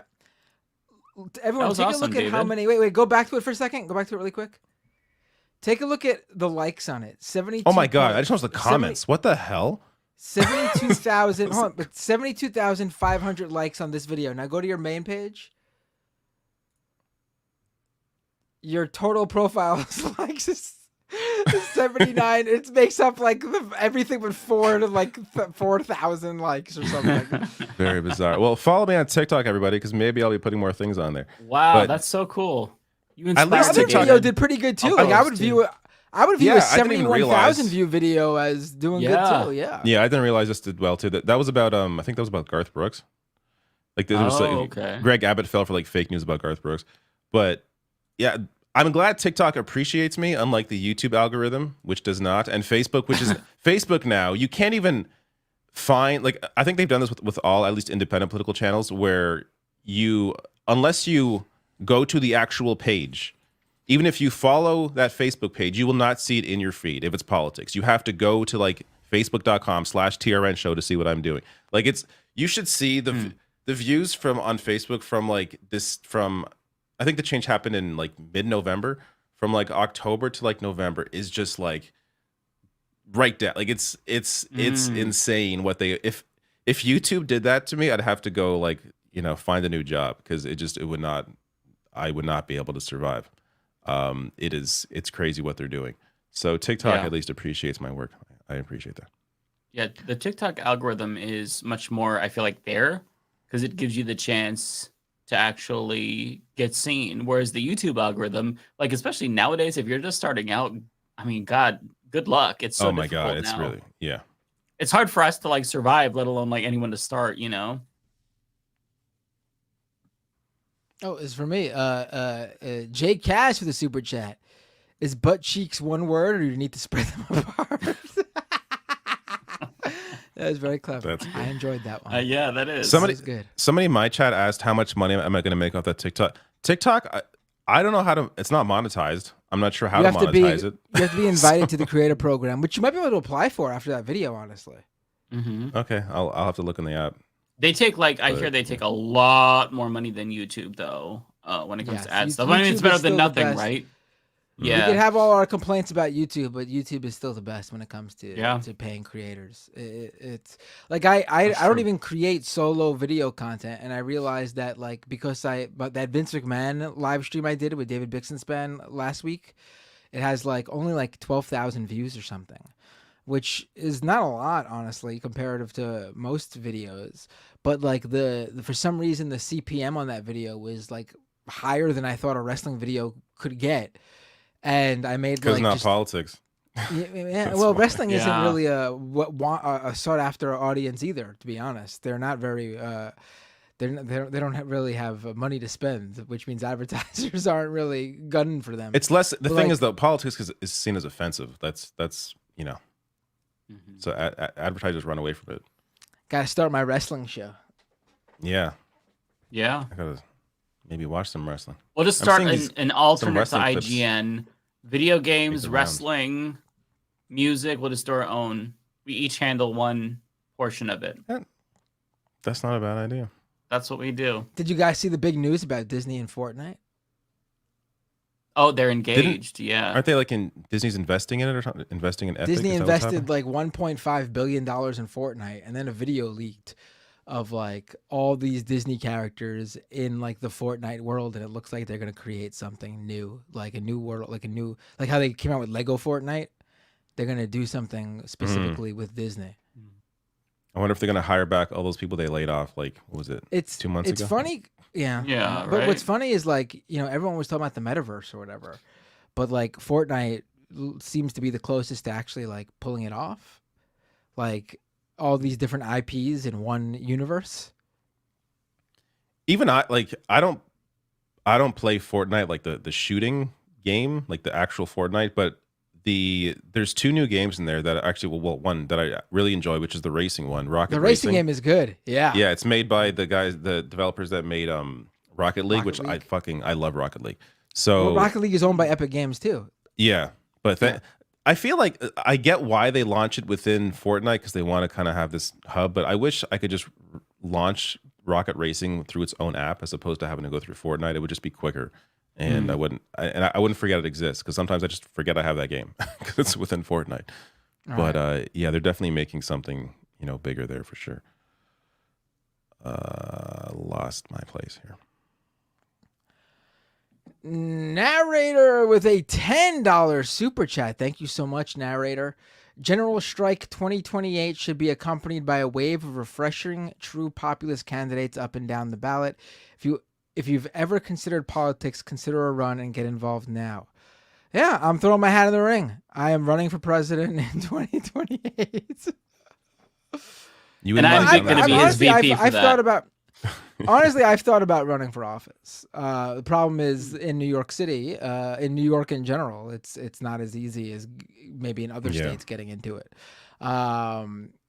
So I would need to plan the run perfectly timed with a incumbent's retirement or an incumbent moving up to Senate or something like that. Mm-hmm. You should do it. Is this for me? I think so. Yep. Regex with a super chat. Tell Mike I wasn't telling him to shut up and smile. LOL. It's a totally understandable feeling. All right. I didn't think you were. Mike, did you hear that Regex wants you to shut up and smile? Really, Regex? I didn't think you were, but okay. Vendor said it. Hold on, Empty. This isn't a super chat, but Empty in the chat says AOC did it, Binder. Yeah, I mean AOC hit. I mean she lightning in a her bottle ass off, and also also not only listen, she worked her ass off, and she totally earned it. Not to take away from that at all, but things lined up. Other things lined up for her too, like them not taking it seriously. Mm-hmm. They're not going to make that mistake again. She had the perfect combination of the perfect strategy, but also them dropping the ball and fucking up. You're not gonna make that magic happen twice, at least not this close to AOC doing it. Ryan Lennon fan with a membership super chat. Amy Klobuchar confirmed Gooner. We already knew that. What is that? What was that? What was her email headline again? What was it? It's like I forgot. Here, I'm coming or something like that. Getting closer by the minute. God, right. I cannot believe that they. I mean, I can. It's just wow. That's what she said. That's hilarious. Bay photo $4.99. Oh, it's Thank for you. you. Oh, says if Matt Binder had 50 million, he'd hire someone to freeze for him. I don't know what was going on, man. I don't know You what were happened down this like episode. what, 4 or 5, 6 I times? was so pissed. I had something to say about voting for Biden. I had something to say about Fetterman. What was the video you guys watched after that? The Nancy Pelosi one. I had something for each one, and I couldn't do it. I was so pissed. That sucks. Zia Spots, $5. Thank you, Zia. Yeah. Sick and tired of James Carville, who's made clear he hates millennials ask us for money. Like, shut the fuck up already, man. Yeah, exactly. I mean, like, he complains about millennials so much. It really is pretty nervy of him to do that. If you want to lose people from your party, like, get James Carville to send to ask for money. Like, that's a great strategy to lose support. Yeah. It's stupid. There's no big James Carville supporters out there, so it's only like a net loss for you to put him, front and center. Right. T-Types, $10. Thank you. That's really kind of you. I escape into audiobooks when I'm feeling doomerish. If you ever read Ursula K. Le Guin, her Hainish Cycle is a fantastic example of thinking beyond our current power structures and gender politics. Okay, yeah, you know what?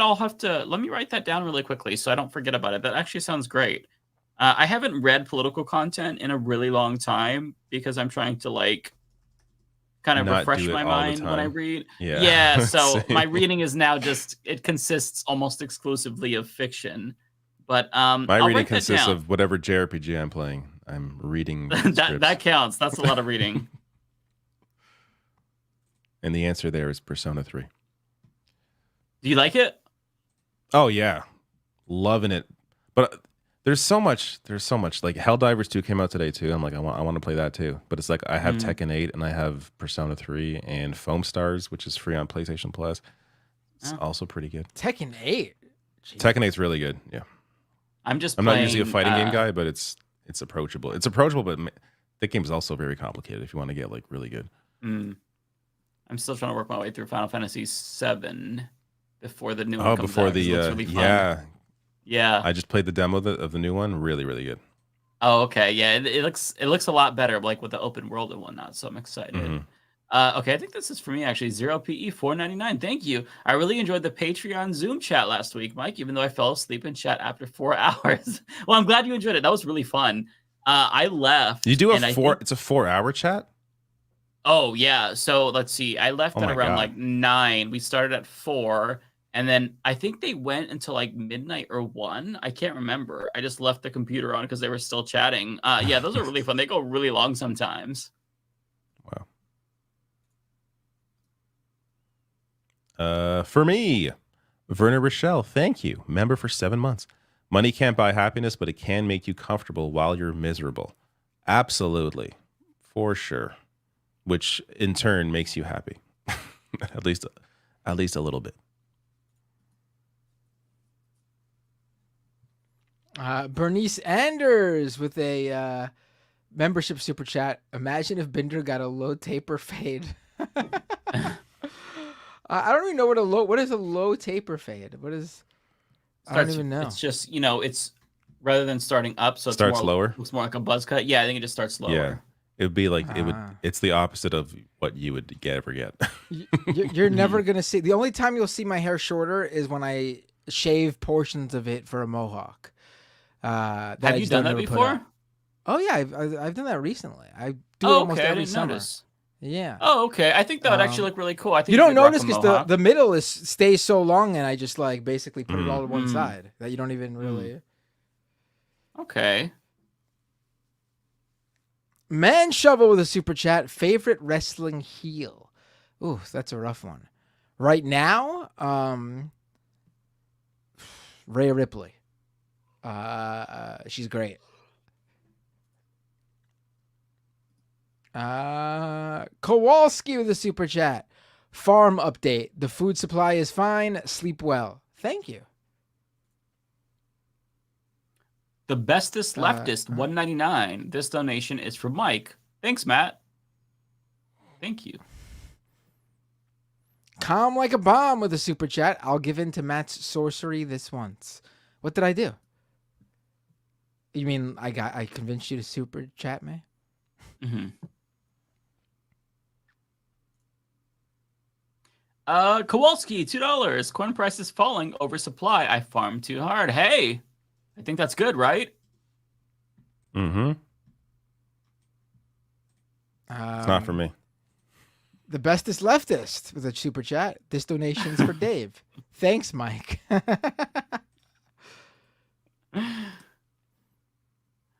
Calm like a bomb, $2. Mike, how is your beard so beautiful? Well, thank you so much. I don't know. I think it's just part of it is genes. Part of it is I don't know, me combing it or brushing it. I don't know. Yeah, I don't get you have such a full beard. I'm a little jealous. We've talked about this before. I'm sort of jealous of it. Runs in the grow a family. beard like that. If you kept growing yours, maybe it could look like that. No. I have to trim it because it gets really like it doesn't do that. A little scraggly. Yeah. The bestest leftist. This donation's doormat. Thanks, Dave. Oh, I think I got that one too. Oh, wait, is that for you? Oh, I have the next one. Sorry, I had to write yours. Okay. I think I confused myself. Okay, well, pretend that Mike read that one. Okay. These last few are crazy. Kowalski. Thank you for your super chat. I heard your king got cancer. I assume he's taking the natural route. He'll be okay. So I trust the teas, the various British teas he will have. He'll be just fine. Lizzie Bennett, $10 super chat. Thank you. Great to hear you got Tekken 8. What's your ID? What does that mean? Like your username, right? Does that mean like oh, my play. I thought your it was PlayStation like, friend code. I thought she was maybe asking like who am I mainlining? Like what character? It is the Rash Nash. The Rash Nash, all one word. Who is your main? Is it Kuma? You really totally leading in there on the fascist connections, my friend. The Rash Nash, the Fash. Come on. That name came from someone in my Discord that I hadn't thought about shortening the Rational National to the Rash Nash, and they said the Rash Nash bash the Fash. It was something like that. Okay. That's interesting. But my name I never like my usual. Like my previous one was, you're all gonna laugh. It's so stupid. Used to be David Too Crazy, and that was because my name in SOCOM was Crazy Legs, but I didn't want to continue using Crazy Legs because that Crazy Legs name is based on the G.I. Joe. Anyways, it's a long story. What was it again? Say it again one more time. It used to be Crazy Legs because that's what Crazy Legs in SOCOM. That's what I went by. But that's based on a G.I. Joe. There's a G.I. Joe named Crazy Legs, and we all had to be named off a G.I. Joe. But so then it was David Too Crazy, and now it's Rash That's Nash. the funny one. David Too Crazy is funny. Yeah, that's very that's very late '90s, early 2000s. AOL Instant Messenger screen name. Yes, that's pretty much the era I was born out of. And now I don't. The Rash Nash is like fine as a placeholder, but I want to change it again once I think of something better.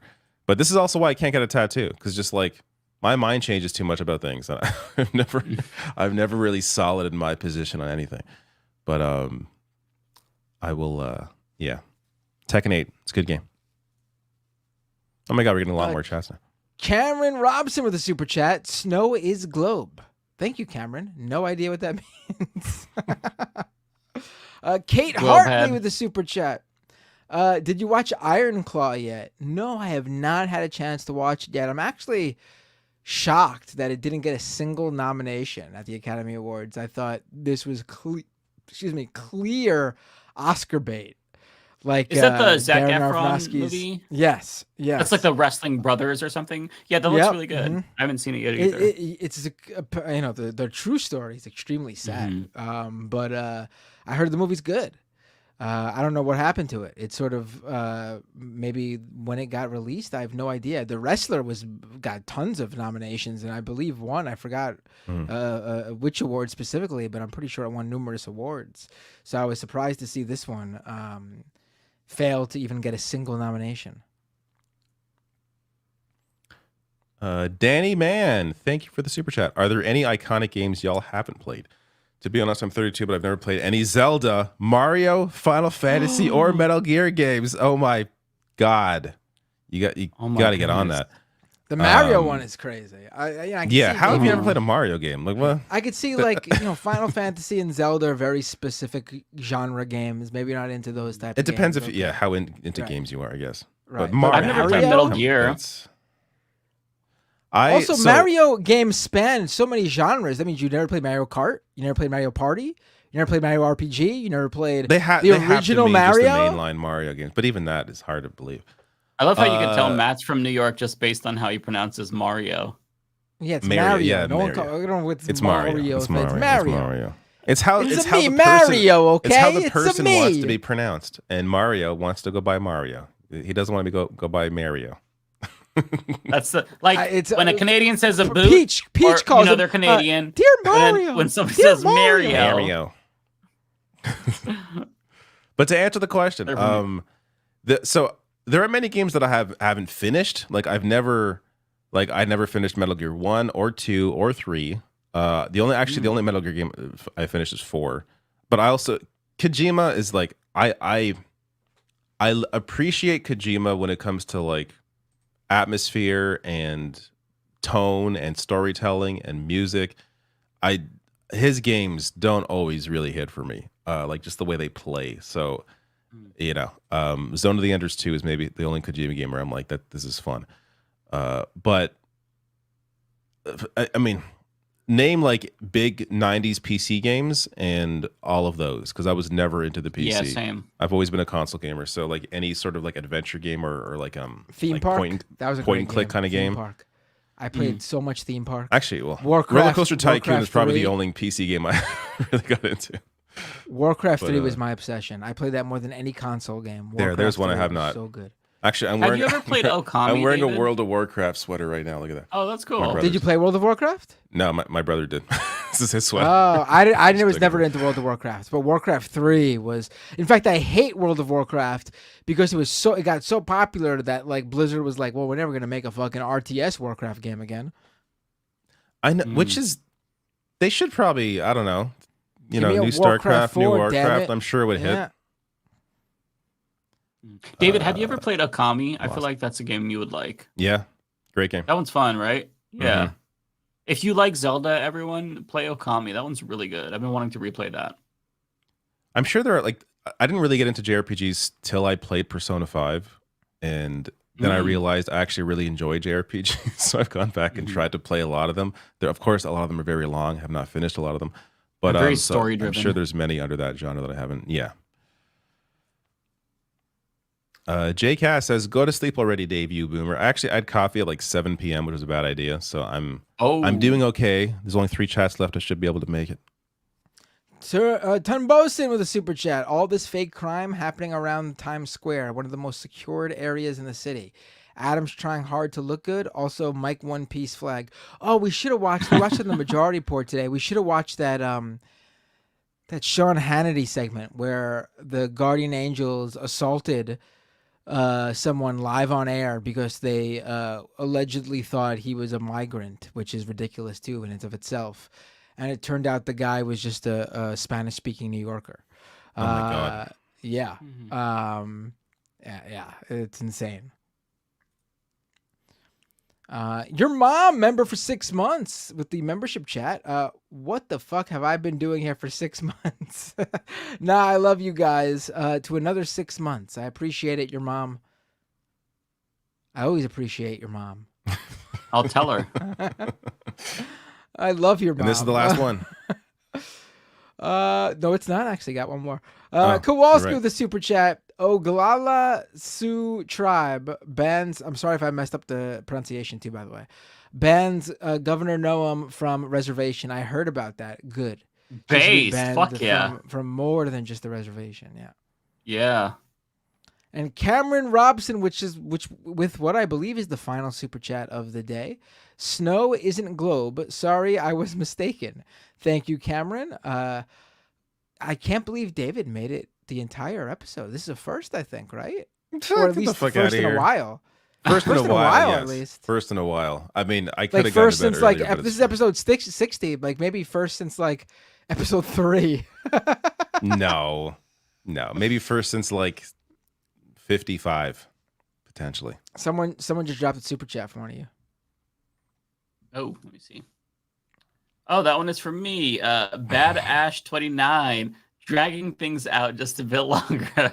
You can only drag them out if I get the super chat because I'm the one that needs to go. Well, who should we raid? Let's talk about that. Who should we raid? Do I even have a Twitch audience? We can do a triple raid. We can raid. Ooh. Also, I'm gonna look into this. Hold on, really quick. While we're looking at who to raid, I'm gonna just pick someone for the redirect to see how it works. Ooh, Rational National is on. Let me redirect everyone to Rational. Oh National. my God, there's one viewer in my. There's literally one person. Is there one person watching me on Twitch? I mean, I do some game streaming on Twitch, so maybe I actually have the 10 people that watch me on Twitch when I game are like, what is this shit? Cosmopolitics is on if you want to raid her. I'm not going to raid shit. Good night. Wait, hold on. Let's. Oh yeah, you don't have anyone to raid. All right. Good night, David. I'm not raiding anybody. You don't want to send them your one view. All right, folks. This was fun. I'm glad everyone stayed for as long as they did. Yeah. Who do we got on again? Cosmopolitics. Want to do that? Let's rate it. Cosmopolitics. Hold on. Let me set it up. All right, let's do it. Alrighty. I'm pressing start raid. All right, everyone. YouTube.com/MattBinder, Twitch.tv/MattBinder, and of course, Humanist Report's channels. You all know. Peace. We'll see you all next week.